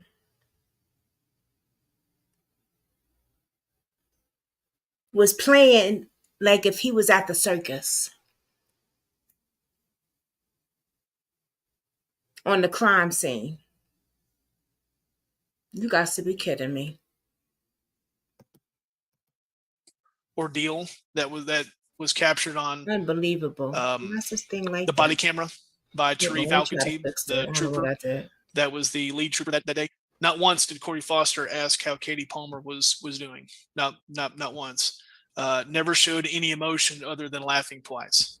After the field sobriety test, which the trooper said that he passed, he then gave him a PBT, a portable breathalyzer test, in which Corey blew a .06 50 minutes after he hit us, which I would assume that any seasoned law enforcement officer would look at that and go, okay, it took me 30 minutes to get on scene, which there's no accountability to what Corey Foster is doing for those 30 minutes before DPS got on scene. Sorry, guys. And then the trooper was on scene 20 minutes prior to giving him that portable breathalyzer test. So if you did the quick math, you would think that he would be very close, if not over a .08, which is the limit in Texas. And I think at least 4 or 5 times on Tarif's body camera footage, he mentioned the strong smell of alcohol.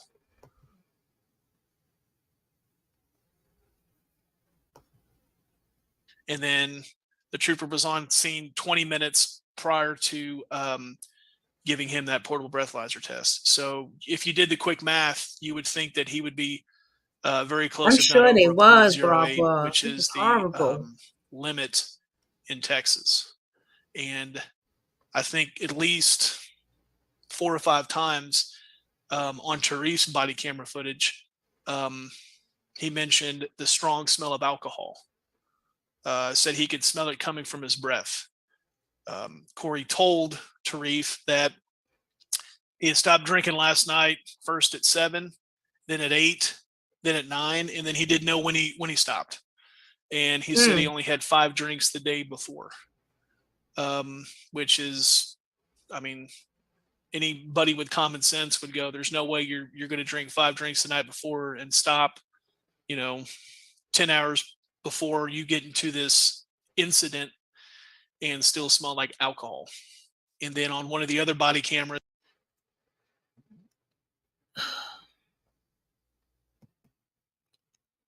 this is, hold on. First of all, they caught this man lying big time. They did nothing. And let's not forget they drove him home. They didn't drive him to the hospital. They drove him home. They didn't drive him to the police station. They drove him home. They probably drove his ass to the bar allegedly. Look, let me not put that out, but this is I can't wait to see the court footage. I can't wait to see that. Because he has it. And I'm going to show it to you. This is crazy. I haven't seen it. I had stopped it so we could see it together, but it's there. This is hurt. So, oh man, this is some foul shit, man. Because they know each other. See, when you got connections with the police, when you got connections with these people, baby, you welcome. Yeah, thank you for stopping for a minute. We just need to breathe. Yes. I had to, Barbara, because honey, this is a lot.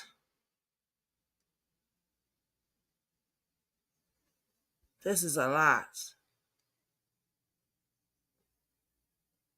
This is a lot. Please, everyone, hit that like button, y'all.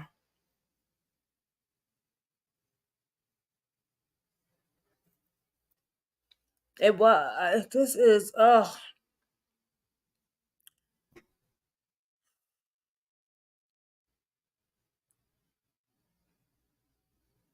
How y'all feeling right now? I don't even.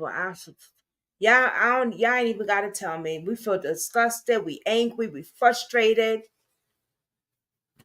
I got family in here who is in my comments who they don't even have justice for their son right now. Barbara Hall is up in here. She don't even have justice for Timmy.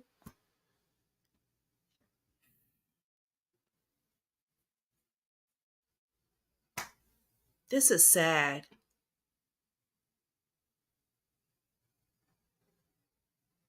Let's just breathe for a minute. And once again, I forgot the damn candles.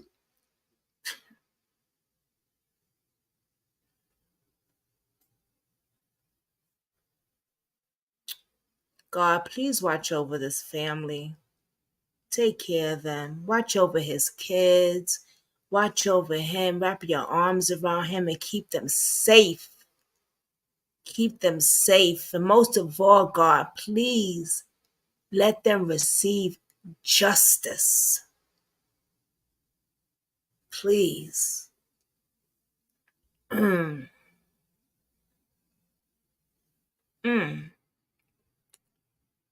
Ooh. I'm going to put it back on y'all, okay? Y'all ready? Y'all let me know when y'all ready. Just put the thumbs up.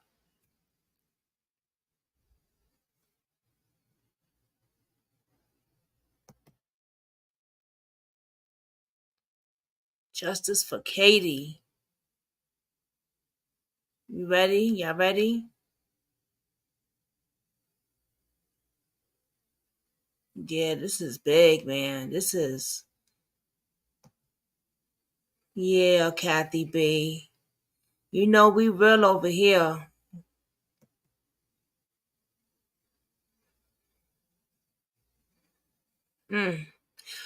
Oh, Lord. Ooh.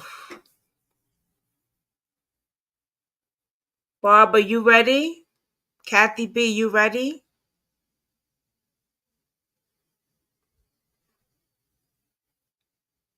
Yes. Okay. Kathy B. This hard for Kathy B. She watched somebody, one of her friends also.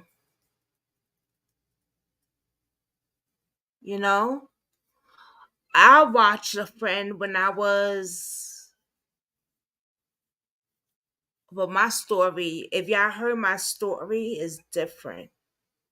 He got hit by a car. We were little kids. I was like 6 or 7, I want to say. We wasn't supposed to be out there at that time anyway. And the car just boom and hit this little boy. Flew up in the air. He lived, but that's the first time I've seen anybody get hit by a car. I was sad, but I was grateful because I said to myself, it would be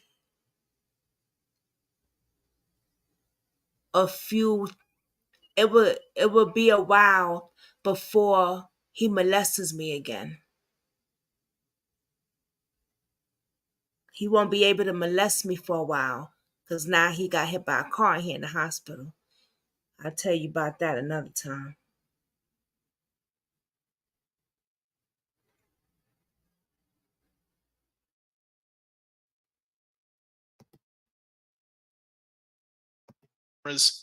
Everybody that was on that scene, I'll say this: Tarif Al-Khatib knew the type of person Corey Foster was, and some body camera footage that we just got released to us It was 3-4 weeks scary. ago.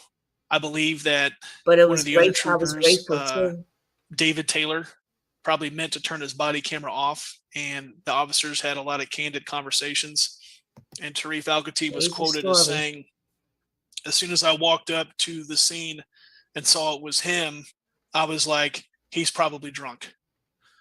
They knew what type of guy Corey was. See? He had that reputation. Absolutely. Oh. Yes. See? They knew. They And knew him. you said that his blood alcohol was 0.06? 0.06, 50 minutes after, yes. And the legal limit is 0.08. Okay. The legal limit for knew how he intoxication was. is a 0.08, correct. Yeah.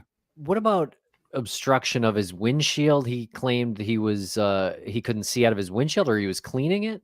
What he told DPS, which is the Department of Public Safety, which is the de facto state police in Texas, and this was written in Tarif Al-Khatib's report. Okay, he said that Foster told him that he couldn't see when he left his driveway, and that his windshield was foggy.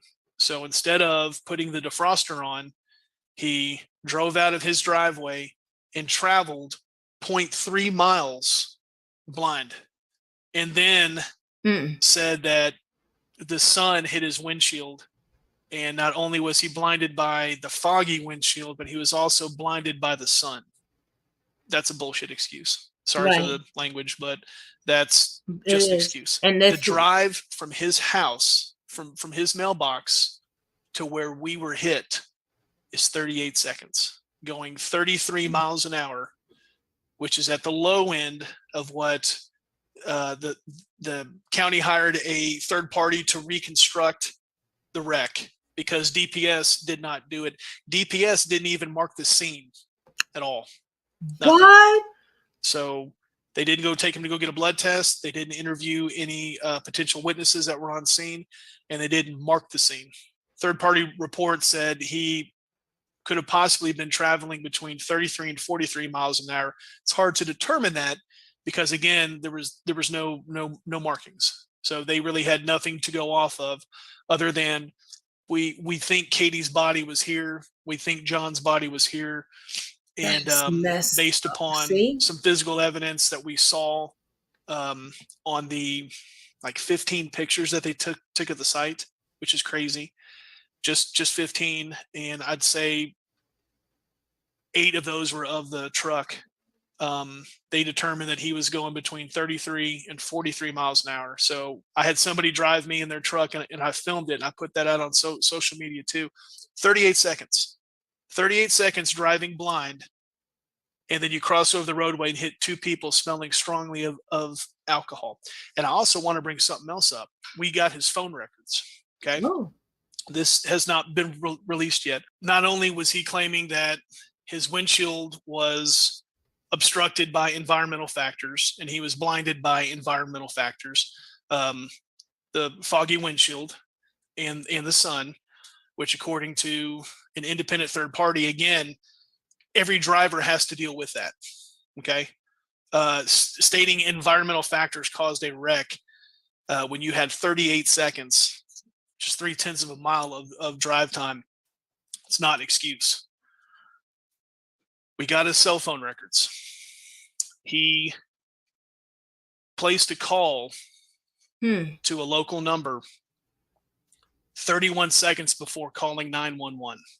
What? The timeline that we have in place that we've presented to the DA along with these phone records would indicate that Corey Foster was also manually distracted by dialing this number, in engaging in the call seconds before he hit us. As he made that call, He obviously already couldn't see. He made that call, drifted over to the other side of the road, engaged in the call, hit us, came to a rolling stop because there were no brake marks, and he came to such a casual stop that the recorder inside the truck did not record his speed. Thank you, Barbara. He thought he hit a telephone pole, is what he told state police. He got out with his phone in his hand, saw what he did, made the statements to me. I'm sorry, John, I didn't know it was y'all. And I was trying to clear my windshield. I was yelling for somebody to call the police as I was crawling over to Katie. Corey looked down. He was already outside of his truck, had his phone in his hand, ended that call, and 2 seconds later called 911. 2 seconds? And we have a witness that drove up, the same witness that came down to come sit by Katie when I had crawled over to Katie, and stated that Corey was already on the phone in the middle of the road when she got there.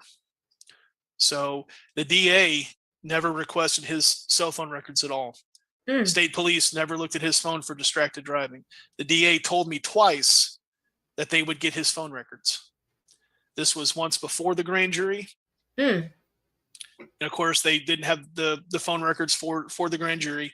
Then one time after the grand jury hearing, they said, we'll look at the phone records and see if there's anything else that we can get.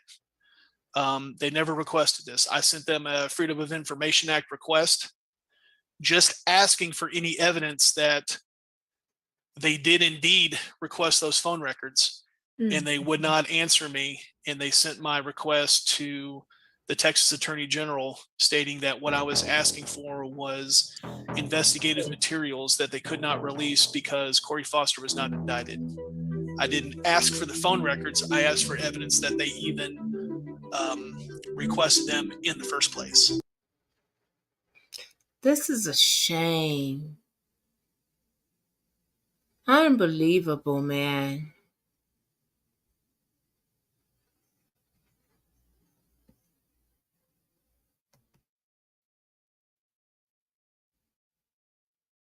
Oh. If they were related. They were too busy chatting it up, making excuses for each other. Sure was, Kathy B. Sure the hell was. And the fact is, there's neighbors.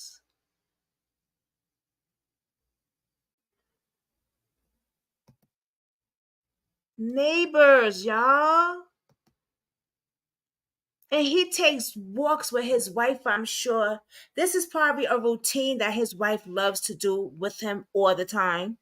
You know, you got those relationships where your spouse just do those same routines all the time. So she must love to take those daily walks with her husband on that route. So that neighbor knows probably that's a route that they always take. And here you come with your drunk ass or what you call it, hangover behind, speeding on the phone, not paying attention. This is horrible. Horrible. Those phone records were handed over to the district attorney's office approximately 6 weeks ago.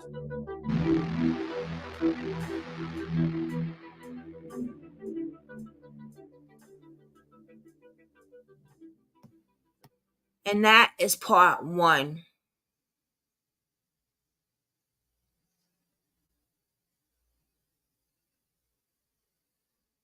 Do you want to know the secret behind TubeBuddy and YouTube's top creators? It's that they're on our annual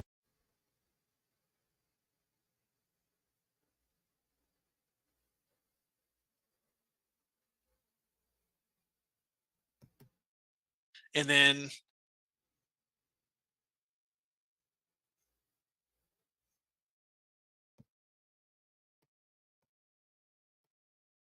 Hold on, y'all.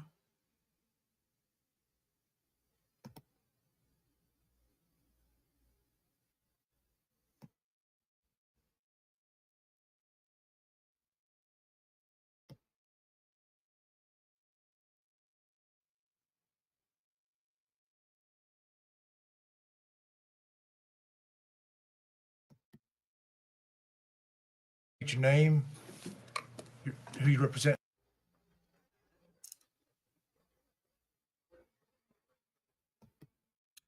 That was part 1 of their interview. I would do part 2 next time because we need to breathe. But I will show you something that I found on the husband's YouTube page. House, Homeland, and Public Safety Committee hearing. This man is fighting for justice. Now, I didn't get to look at any of this because when I seen it, I stopped it and I said, we're going to watch this together. I was actually working on a thumbnail for another case for Barbara, which is the David Michael Boiler Jr. case. And I said, oh, wait a minute. Because I was going to do his case also tonight, right after this, but it's late. And I'm getting sleepy. And I want to do some more, get some more thumbnails going for tomorrow and stuff like that, cases going. So I'm going to show, we're going to look at this piece together, right? But we're going to continue part 2 of that second interview and the rest of the stuff that I found on this case. And then I got a whole bunch of other cases for y'all this week. I'm putting everything together. Keep your notifications on. It's going to be a long week.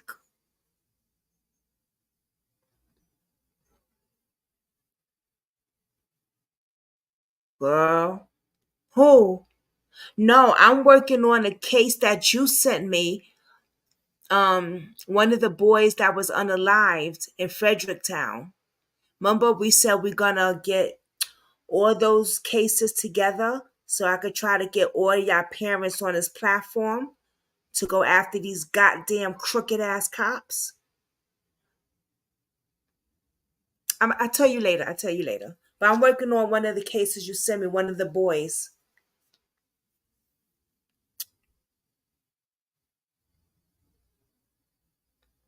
I will, babe. I will. But y'all want to watch this?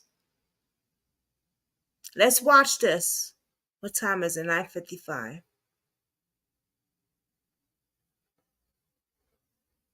It's 9:55. Got a few minutes. Let's see what this is about. Let me hit the thumbs up. You can't comment, but I sure did share it though, because it must be for Your position on the bill. kids thing. John Palmer, I represent myself, and I'm for this bill. So I stated my name is John Palmer. That's the My wife's name husband. was Katie Palmer. As a victim and now a widower, because of the actions of an impaired and reckless driver, I'm in full support of House Bill 558 as long as this bill requires automatic blood testing for motorists that seriously injure or kill pedestrians. On April 21st of last year, my wife and I went for a morning walk, 7:30 a.m.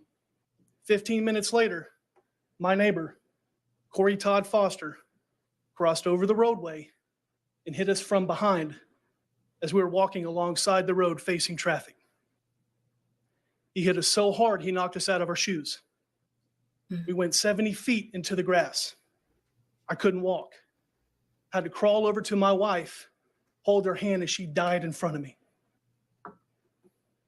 50 minutes later, DPS trooper Tarif Al-Khatib, a family friend of Foster, performed a PBT on Foster, and Foster that morning, smelling strongly of alcohol, 50 minutes later, blew a .06. 50 minutes later. You heard what he just said?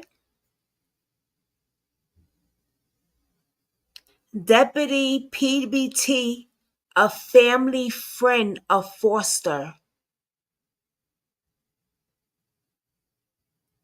They were friends, the cop, the deputy and him, and the guy. Yeah, wow. Huh. Wow. Smelling of alcohol blew a .06. Al-Khatib never asked Foster for a blood test.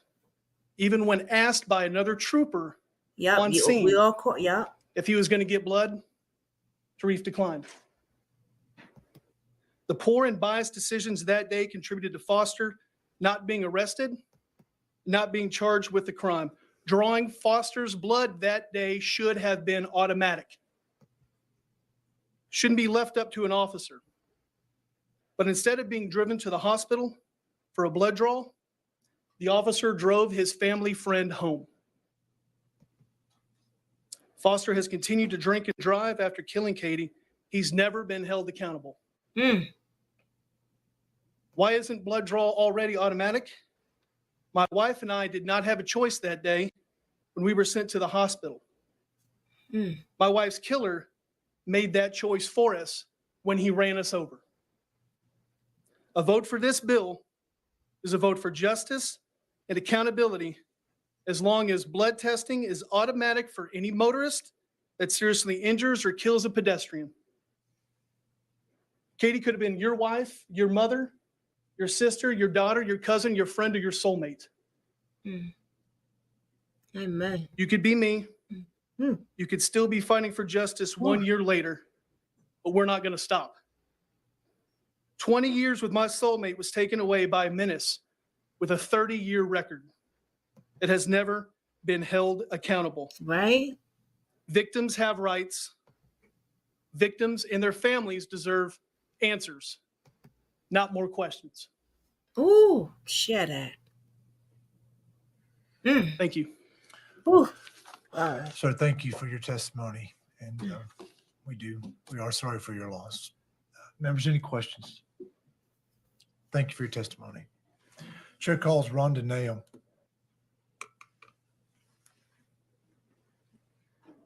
Frank Sellers on deck. Frank Sellers. If you please state your name, your position on the bill, and who you represent. Hello, I'm Rhonda Nail, and I am representing myself, and I support HB 558 as long as it requires mandatory blood tests in the event of a pedestrian fatality or serious bodily injury. On April 21st, 2020, my daughter Katie Palmer and her husband, John Palmer, were struck by a known reckless driver. That's the mother. Katie was killed and John was critically injured. The driver has a 30-year history of reckless driving, public intoxication, and DWI citations. According to the trooper, he smelled strongly of alcohol on the morning of the accident, yet blood tests were not obtained. The driver was not arrested, and the justice process was interrupted. Our family will never know the extent of his impairment on that day, whether he had drugs in addition to alcohol in his system, because blood tests were never taken. My daughter's home is very near to my home and less than 0.2 of a mile from where she lost her life. I arrived at the crash scene to see my daughter Katie's long curly hair hanging over a gurney and a medevac helicopter. John Palmer was loaded in an ambulance and surrounded by EMTs. I frantically screamed, "Where are the kids? Where are the kids?" The officer said, "What kids?" I started running to their home. When I reached their daughter and sons, I gathered them together and told them their mom and dad had been struck by a truck. They asked if they were dead, and I had to truthfully answer, "I don't know."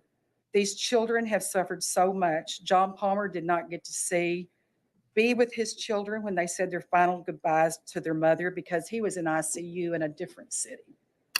My grandchildren have been devastated by the loss of their mother and live in fear of losing their father every single day. John Palmer lives with the loss of his soulmate. I struggle through each day without my daughter, who was my constant companion, and my son, that was his only sister. I do not want one more family to experience the agony of this injustice. My daughter deserved better, and each family who has suffered a similar loss deserves better.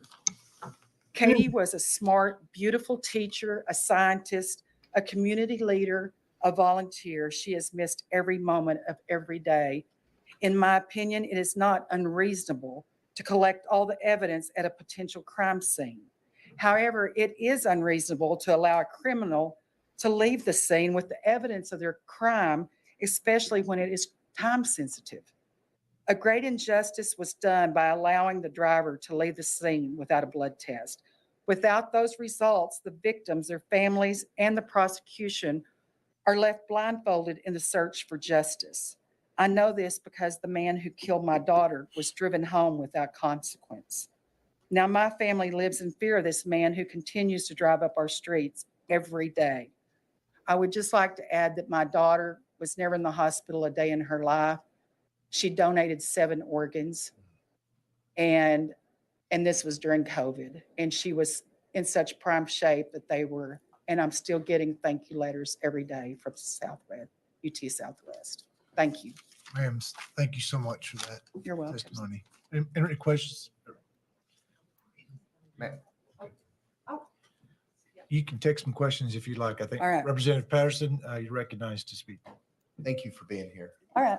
I'm originally from Grayson County, and my sister-in-law, Jamie Patterson, who was Jamie Weems, Yes. went to Austin College with your daughter and taught with her, I think, for a little while in Denison. And she talked to me about y'all's story multiple times. And I just want to thank y'all for your bravery, for being here today, and for coming down and working on this change. Thank you very much. You're very welcome. And I'm sure she told you a lot about Katie. Katie worked for the Ross Perot Foundation. She was a scientist. She came down here and worked. The only thing more spectacular than her beauty was her brain. And we literally had a 5-year plan for her to be here in 5 years. So it's a loss for all of us. Absolutely. Thank you. Thank you. All right. All right, the chair calls Frank Sellers. And if there's anybody else out there that wants to testify on, for, or against House Bill 558, please get to one of the kiosks and get registered. Please tell us your name and your position on the bill and who you represent. Yes, sir. Good evening. My name is Frank Sellers. I'm here on behalf of the Texas Criminal Defense Lawyers Association and on behalf of myself. And we are in opposition to this bill for 3 reasons. First, this bill is facially unconstitutional, just as written today. Second, it creates indirect costs in the form of unnecessary work for courts on an issue that has been recently settled by the United States Supreme Court. Third, this day and age, warrants are easy to obtain. There is a fix for this. And I would be remiss before I go any further without saying I'm sorry to the Palmer family. That officer deserves to be fired, and that is a training issue. Also would be remiss if I didn't say to the Carries that I'm very sorry for your loss. The Fourth Amendment says that no warrant shall issue but upon probable cause supported by oath or affirmation judged by an independent, neutral, detached magistrate. That is because, as you probably know, as a constitutional conservative, that before we start, as Justice Scalia said in Missouri versus McNeely in the arguments, that the only greater intrusion by government than into the home of a person is being strapped down by the king's men and have a needle shoved into your arm. That is the most intrusive means of a search by which it can be carried out. The Supreme Court said in Missouri versus McNeely in 2013, which has been cited in our Texas courts as of this morning at 7 a.m., 191 different cases. Since 2013, 191 cases have discussed or cited Missouri versus McNeely, that you cannot take blood from a citizen of the United States without a probable cause-based warrant or absent a warrant, exigent circumstances, and probable cause. I am sorry to say that the Carey case and everything I've heard about it The officers investigated. He just told us they took 156 pictures at the scene. There was no smell of alcohol. There was nothing. There was not probable cause to make an arrest. So with all due respect, Chairman White, I would have to say that this bill wouldn't make a difference in the analysis to the Carries. To the Palmers, that's a different case. The Palmers, that officer was not trained right. That officer acted not in accordance with DPS policy. Almost every jurisdiction I've ever appeared in has a policy whereby if there's a death, you must seek a warrant at this point after 2013 and try to get the blood of a suspect if you have probable cause to arrest with DWI. All right. Let me just stop right there. Members, do you have any questions? Mr. Patterson? Sir, thank you for being here. You say the officer in the Palmer's case should have been reprimanded or fired or something. What would you say if I told you that he's been promoted twice since this happened? I would say we've got a problem with the leadership at the DPS. We have a big problem. Yes, sir. Thank you. I agree with that. I've got cases right now, and I'll tell you just in response that no alcohol, almost exactly the same scenario that the Carneys described, but they charge it as criminally negligent homicide, and that's still on the table. I mean, you don't have to have an intoxication-based warrant. You can have a traffic accident that is so He said promoted? negligent that it falls under the category of where you can be prosecuted. He did not say he But promoted that sometimes, and we man. have to remember this. Sometimes they're just accidents. That's why we don't call them deliberates. They happen every day in every county, in every city, and every state. And they just happen. And there's nothing we can do about it. And so I was like, wait, what did he say? I missed that part. He did say promoted? Thank you for Yeah, let me rewind that a We little do. bit, All right. please. Representative Morales. Are you aware of CDL license holders This and the involved? tip. just in response that no alcohol, almost Right there. exactly the same scenario that the Carneys described, but they charge it as criminally negligent homicide. And that's still on the table. I mean, you don't have to have an intoxication-based warrant. You can have a traffic accident that is so grossly criminally negligent that it falls under the category of where you can be prosecuted. But sometimes, and we have to remember this, sometimes they're just accidents. That's why we don't call them deliberates. They happen every day in every county, in every city, and every state. And they just happen. And there's nothing we can do about it. And so, yes, sir. Members, are there any more questions? All right. Thank you for your test. I'm sorry. We do. All right. Representative Morales. Are you aware of CDL license holders involved in a serious accident have to have their blood drawn? I'm sorry, I don't understand your question.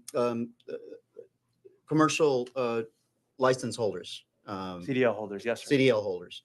Are you aware if they are involved in a serious accident, if part of the policy applies that they need to have their blood drawn, or does it also require a warrant? My recollection is it also requires a warrant. Okay. Wouldn't the probable cause be established by the mere accident and the severity of the injuries? Well, that's the problem. Probable cause has to be determined by a judge, someone who's not on the scene, because the purpose of the Fourth Amendment is to have a neutral, detached person who's not in, as the court cases say, the often competitive enterprise of ferreting out crime. Mhm. And so the purpose of probable cause is not established by the officer, maybe in his own mind or her own mind, but it's got to be reviewed by a neutral, detached magistrate. And we have systems in place that allow for that. And I've seen them done in as little as 30 minutes. They're check the box forms, smelled of alcohol, wobbly on his feet, everything that I heard in the Palmer case, that would be an arrest upheld by every judge I have ever appeared in front of.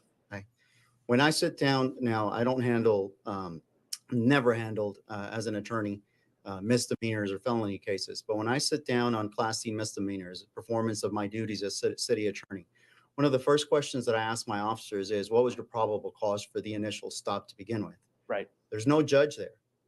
It is the officer that establishes the probable cause for the initial stop. Would you agree with me? Correct. And that's what the court cases say, that motorists, exigent circumstances exist in the form of when you're talking about motorists and getting a search or stopping them. All right. Just to detain them. I got you.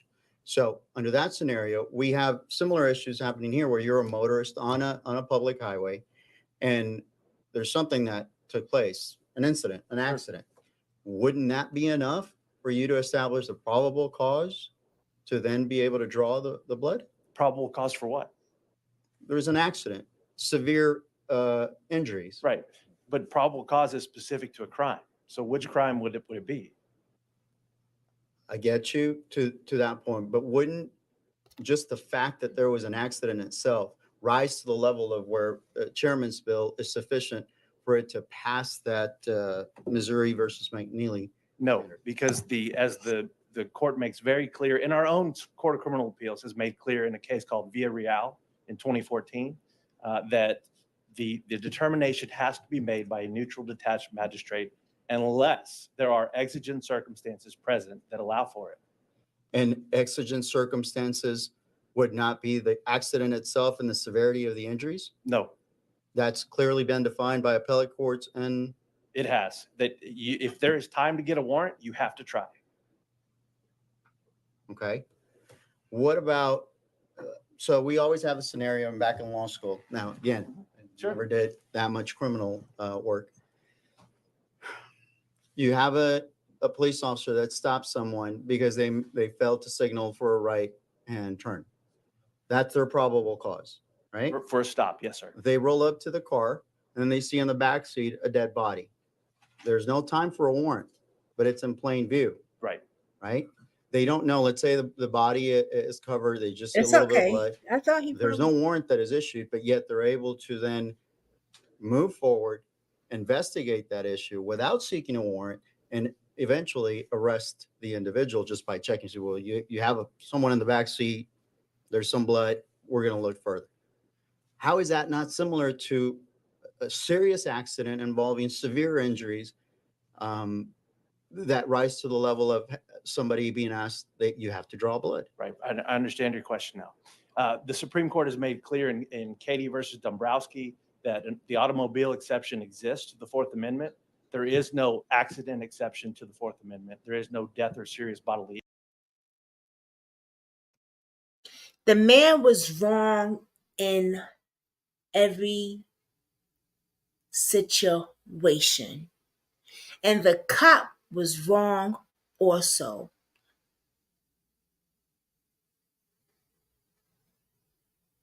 Because he knows him. So he figured, give him a slap on the wrist. This man went flying down. And not only unalive this precious mother, friend, teacher, daughter, granddaughter, but also her husband. And he gets a slap on the wrist. No charges at all.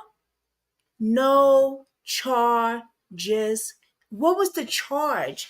There got to be a one charge, at least one. I mean, you got to be kidding me. There's no charges at all? This can't be happening. It really can't. I cannot see this happening. There's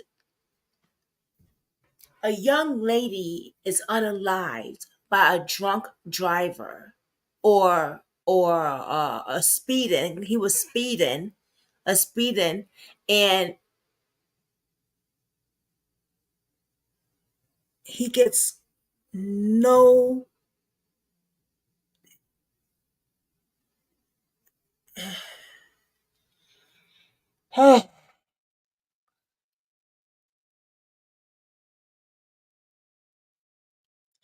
Jesus Christ. Fuck.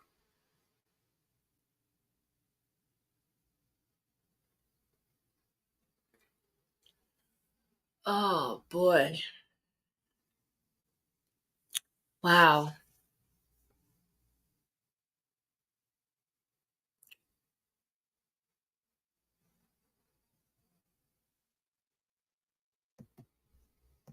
The injury exception to the Fourth Amendment. When you have an officer on the scene who has probable cause, which is later reviewed by a judge, obviously, and can see something in the body or see a body in the backseat, evidence to be gathered, they have the authority to do that under the exigent circumstances and the automobile exception. But that's for a search of the automobile.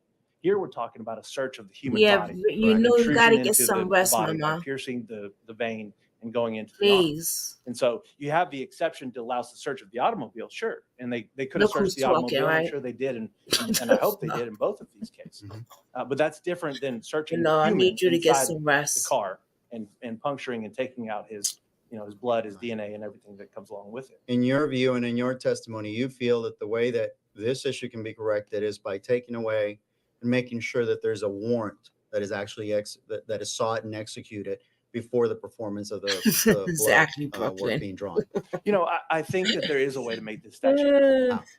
You would have to add in there that the provision, you have the list. It goes 1, 2, 3, 4, 5.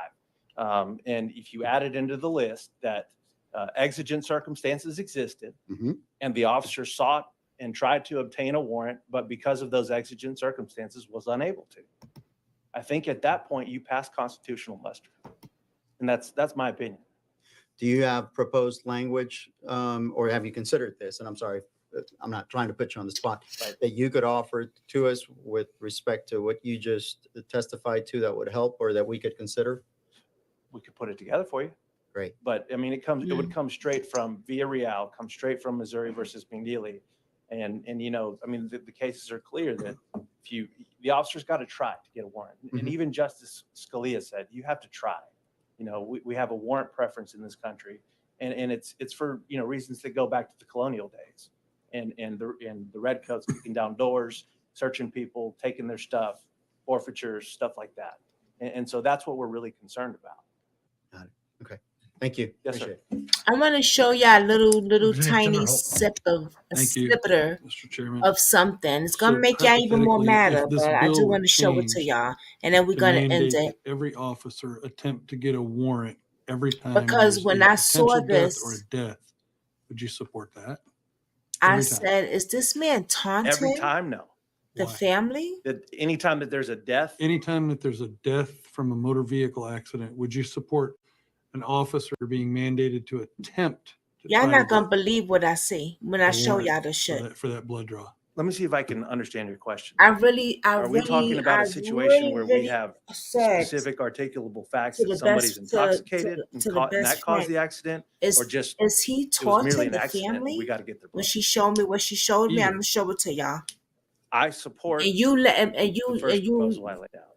The second, you let accidents me happen. know. What do you think? What We've y'all all think? been in traffic accidents, whether we caused them or not. And many times, if not most times, and even officers will say this, almost, most of the traffic accidents they investigate are not involving DWI. They happen during the day. They happen when people are not impaired. Well, these happen during the day too. And if it was your child, would you not want someone to attempt to just find out if the person just attempt to get a warrant? How would you get a warrant though? You're the lawyer. I'm just asking a hypothetical question. I'm just saying, what would the probable cause be? I mean, Look, you have to have I'm- probable cause of an I'm officer. telling you where I am. Sure. I am the same constitutionally principled person that you mentioned a few minutes ago. But I also see the pain and agony in these people's lives. And here we are talking about not doing these things. And I'm asking just hypothetically, constitutionally, personally, I think you would want the person to have been checked. I mean, I think anyone in this room would want them to be. Constitutionally, I'm not sure where I stand on this bill, right? Because I'm kind of where you are. I feel like constitutionally, I don't feel like it meets muster to do it, that you have to get a warrant. That's why I'm asking, is there an instance where you mandate that all officers attempt to get a warrant anytime there's a death? I don't think that would pass constitutional muster unless it was tied to some sort of criminal activity. Okay. Thank you. Yes, sir. And remember, I'm not a lawyer. That's why I'm asking you. Well, I know where you're from, so I know you're a constitutional conservative. I'm from Tarrant County also. Representative Mesa?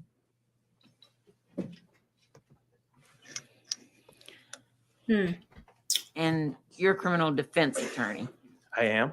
not a prosecutor. The do you know how long it takes to get a warrant, or how long do you think it might take to get a warrant? As short as 30 minutes, as long as an hour? So let me just give you an example. I practice a lot in Parker County, which is kind of a smaller county compared to Tarrant. Mhm. And the way it works there is a DPS trooper it's usually a trooper, makes an arrest on the street. He drives the person straight. He gives them the DIC 23, 24, 25 warnings and drives them straight to the hospital where a justice of the peace meets him there. And he's got the warrant filled out, gives it to him. The judge signs it there at the hospital, and it's done.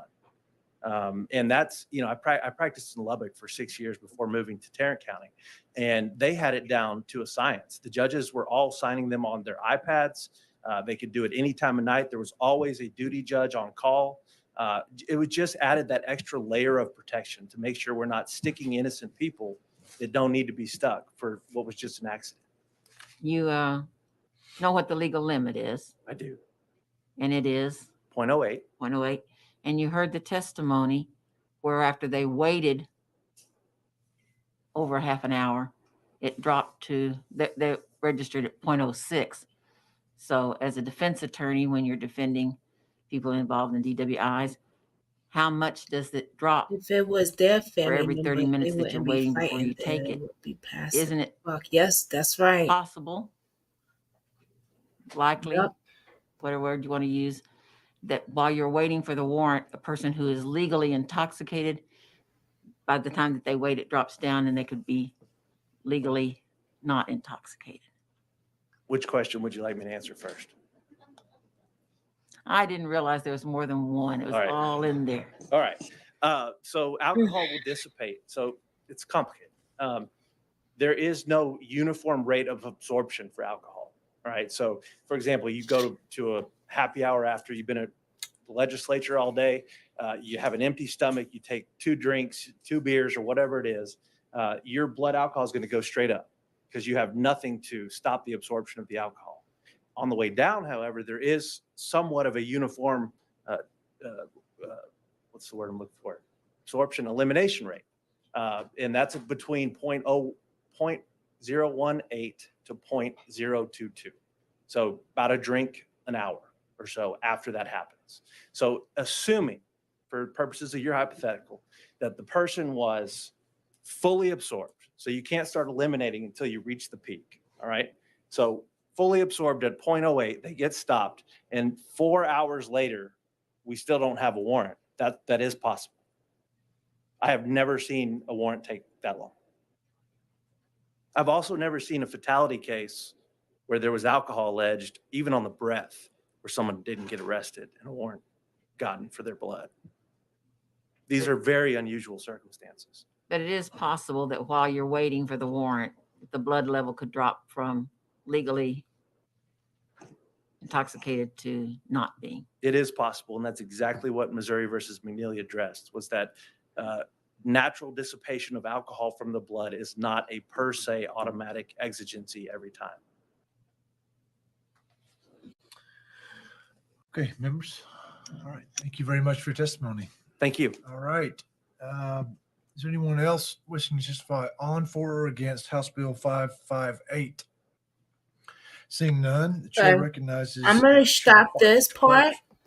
Thank you very It's- much, it's, Mr. Chairman. that part, this part is of almost course, done. I'm not a lawyer, and we'll look at some of these issues that Mr. Sellers brought up. But this is all I know. I just got to go on what I know. Okay, I can't go on speculation. I'll let it finish. All I know is I'm looking at this and maybe the shall there is kind of interesting. Okay. But all I know is I'm looking at this here. The person refuses the officer's request to submit to taking of a specimen voluntarily. I'm just reading what all I know. Okay. The person was the operator of a motor vehicle or watercraft involved in an accident that the officer reasonably believes occurred as a result of the offense. At the time of the arrest, the officer reasonably believes that as a direct result of the accident, any individual has died, will die, or has suffered by this. So I'm just going on what I'm reading. I understand what this gentleman is saying, and we're going to take his advice to heart. And then when I look at the fiscal note, because the issue was brought up about cost. So all I'm reading, I'm just reading the fiscal note. Based on information provided by the Office of Court Administration and DPS, any costs associated with the bill could be absorbed using existing resources. We all know what that means. This analysis assumes implementing the provisions of the bill would not result in a significant impact on state correctional populations or on the demand for state correctional resources. Local government impact. According to the Texas Municipal League, no significant fiscal impact to cities is anticipated. No significant fiscal implication to other units of local governments anticipated. So we're going to take all this to heart. But I'm just reading all this, and I'm reading the fiscal note. Okay. You know, we kind of looked at this this little court case, Missouri versus McNeely, but we're going to take this stuff to heart, and we're going to see if we can do this. But all what I'm reading, and I listened to what I heard right there, I'm just reading this. Okay.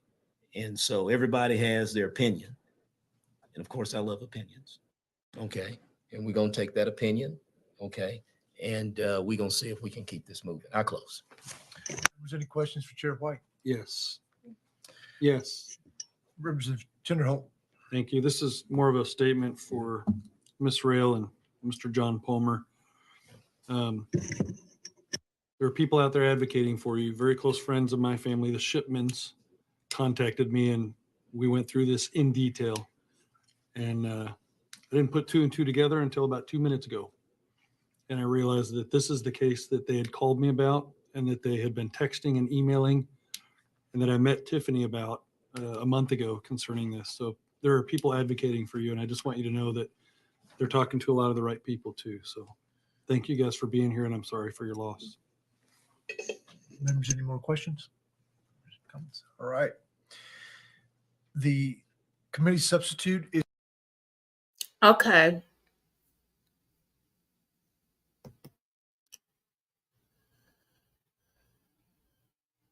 I know they laughing and they shit funny at all. This is like a fucking board game for them. Her friend is messaging me right now as we're going through this. She just sent me something. I want to show it to y'all. Okay, so just be patient with me, y'all.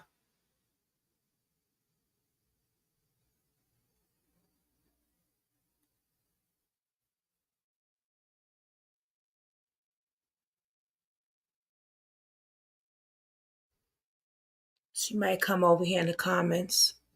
All right, let me just go and show y'all something too. This is unbelievable, y'all. Y'all wouldn't even. I don't know.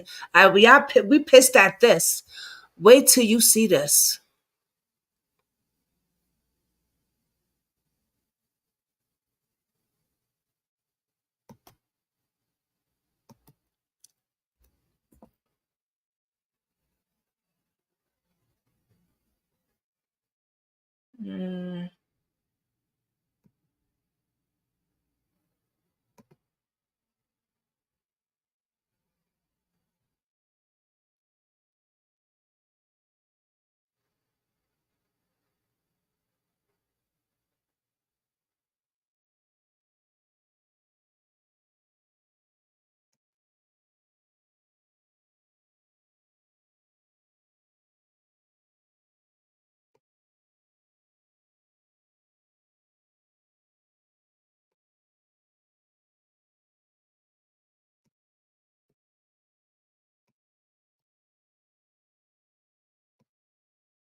Barbara said, "You like making us mad tonight, don't you, girl?"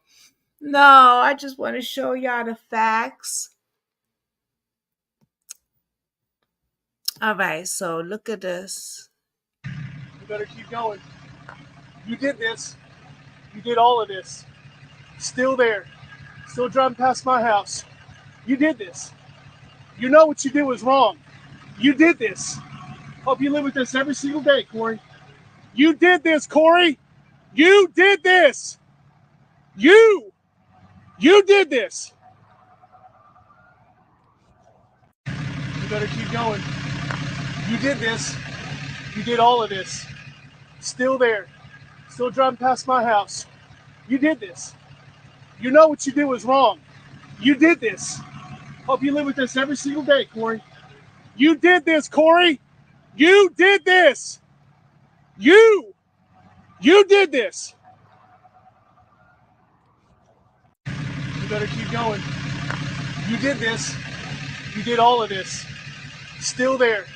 Still driving past my house. He drove You did this. past his house and You know what you did stopped was wrong. and looked You at did this this. man. Hope you live with this every single day, Corey. You did this, Corey. You did this. You did this.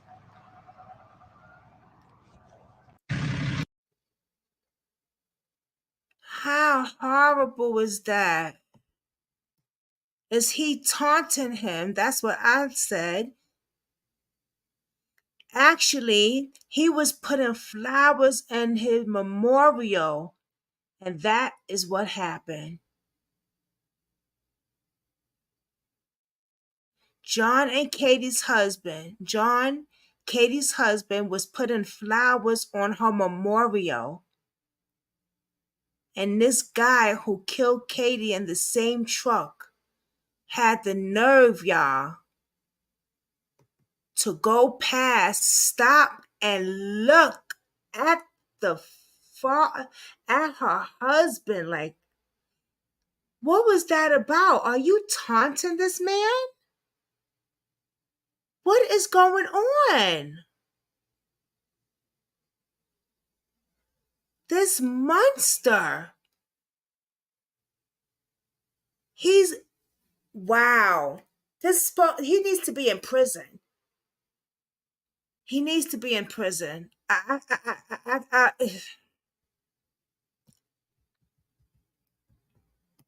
And then she just sent me this. Yeah, dude, he's got the shit out of her, dude. Because she was laying over there. What side of the road were they on? That side? On this side? He said we were going this way on this side of the road, and he just from behind us. His driveway's right there where you can see that rock road coming onto the. But he's got a big ass house. What's he do? He sells medical equipment. There's a whole bunch of notepads in there for work. Yeah. Hey, I'm gonna warn you. I think she showered. Good night, Kathy B. Spray this morning because that damn bag is foul. Oh, really? So you might want to put it in the very back or something. So they're all neighbors, though. Yeah. He just moved out here not too long ago. But right when I come up and I saw it was him, I was like, dude, he's probably good. He said the same thing. He said that. That dude's always. Hey, what time do you want to put down on this? So sad. So sad. That's what I wanted to show y'all. Oh, man. Just broke my heart, man. When he sat there, I'm ending it now, y'all. When he sat there, when he's putting flowers on her memorial, and that animal had the nerve to just ride by like that, like it's smooth. You know what I mean? No, you did this. You did this to them.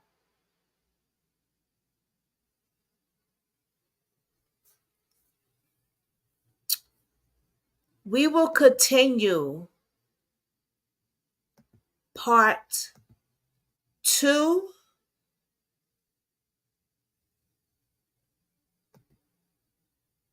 We will continue part 2, y'all. We're going to continue to pray for them.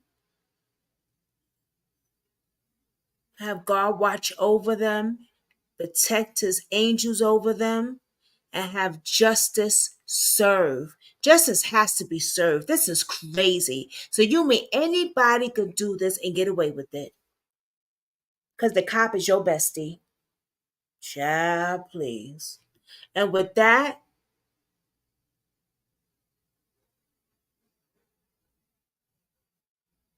oh, okay. Hey, you know. And with that, everyone have a blessed night. Thank y'all for joining. Thank y'all for watching. I appreciate y'all so much. I will see y'all tomorrow with another live. A few, okay? A few. Well, I will see y'all tomorrow, all right? Good night, everyone. Mwah. Peace and blessings. Please share this video, y'all. Thank you.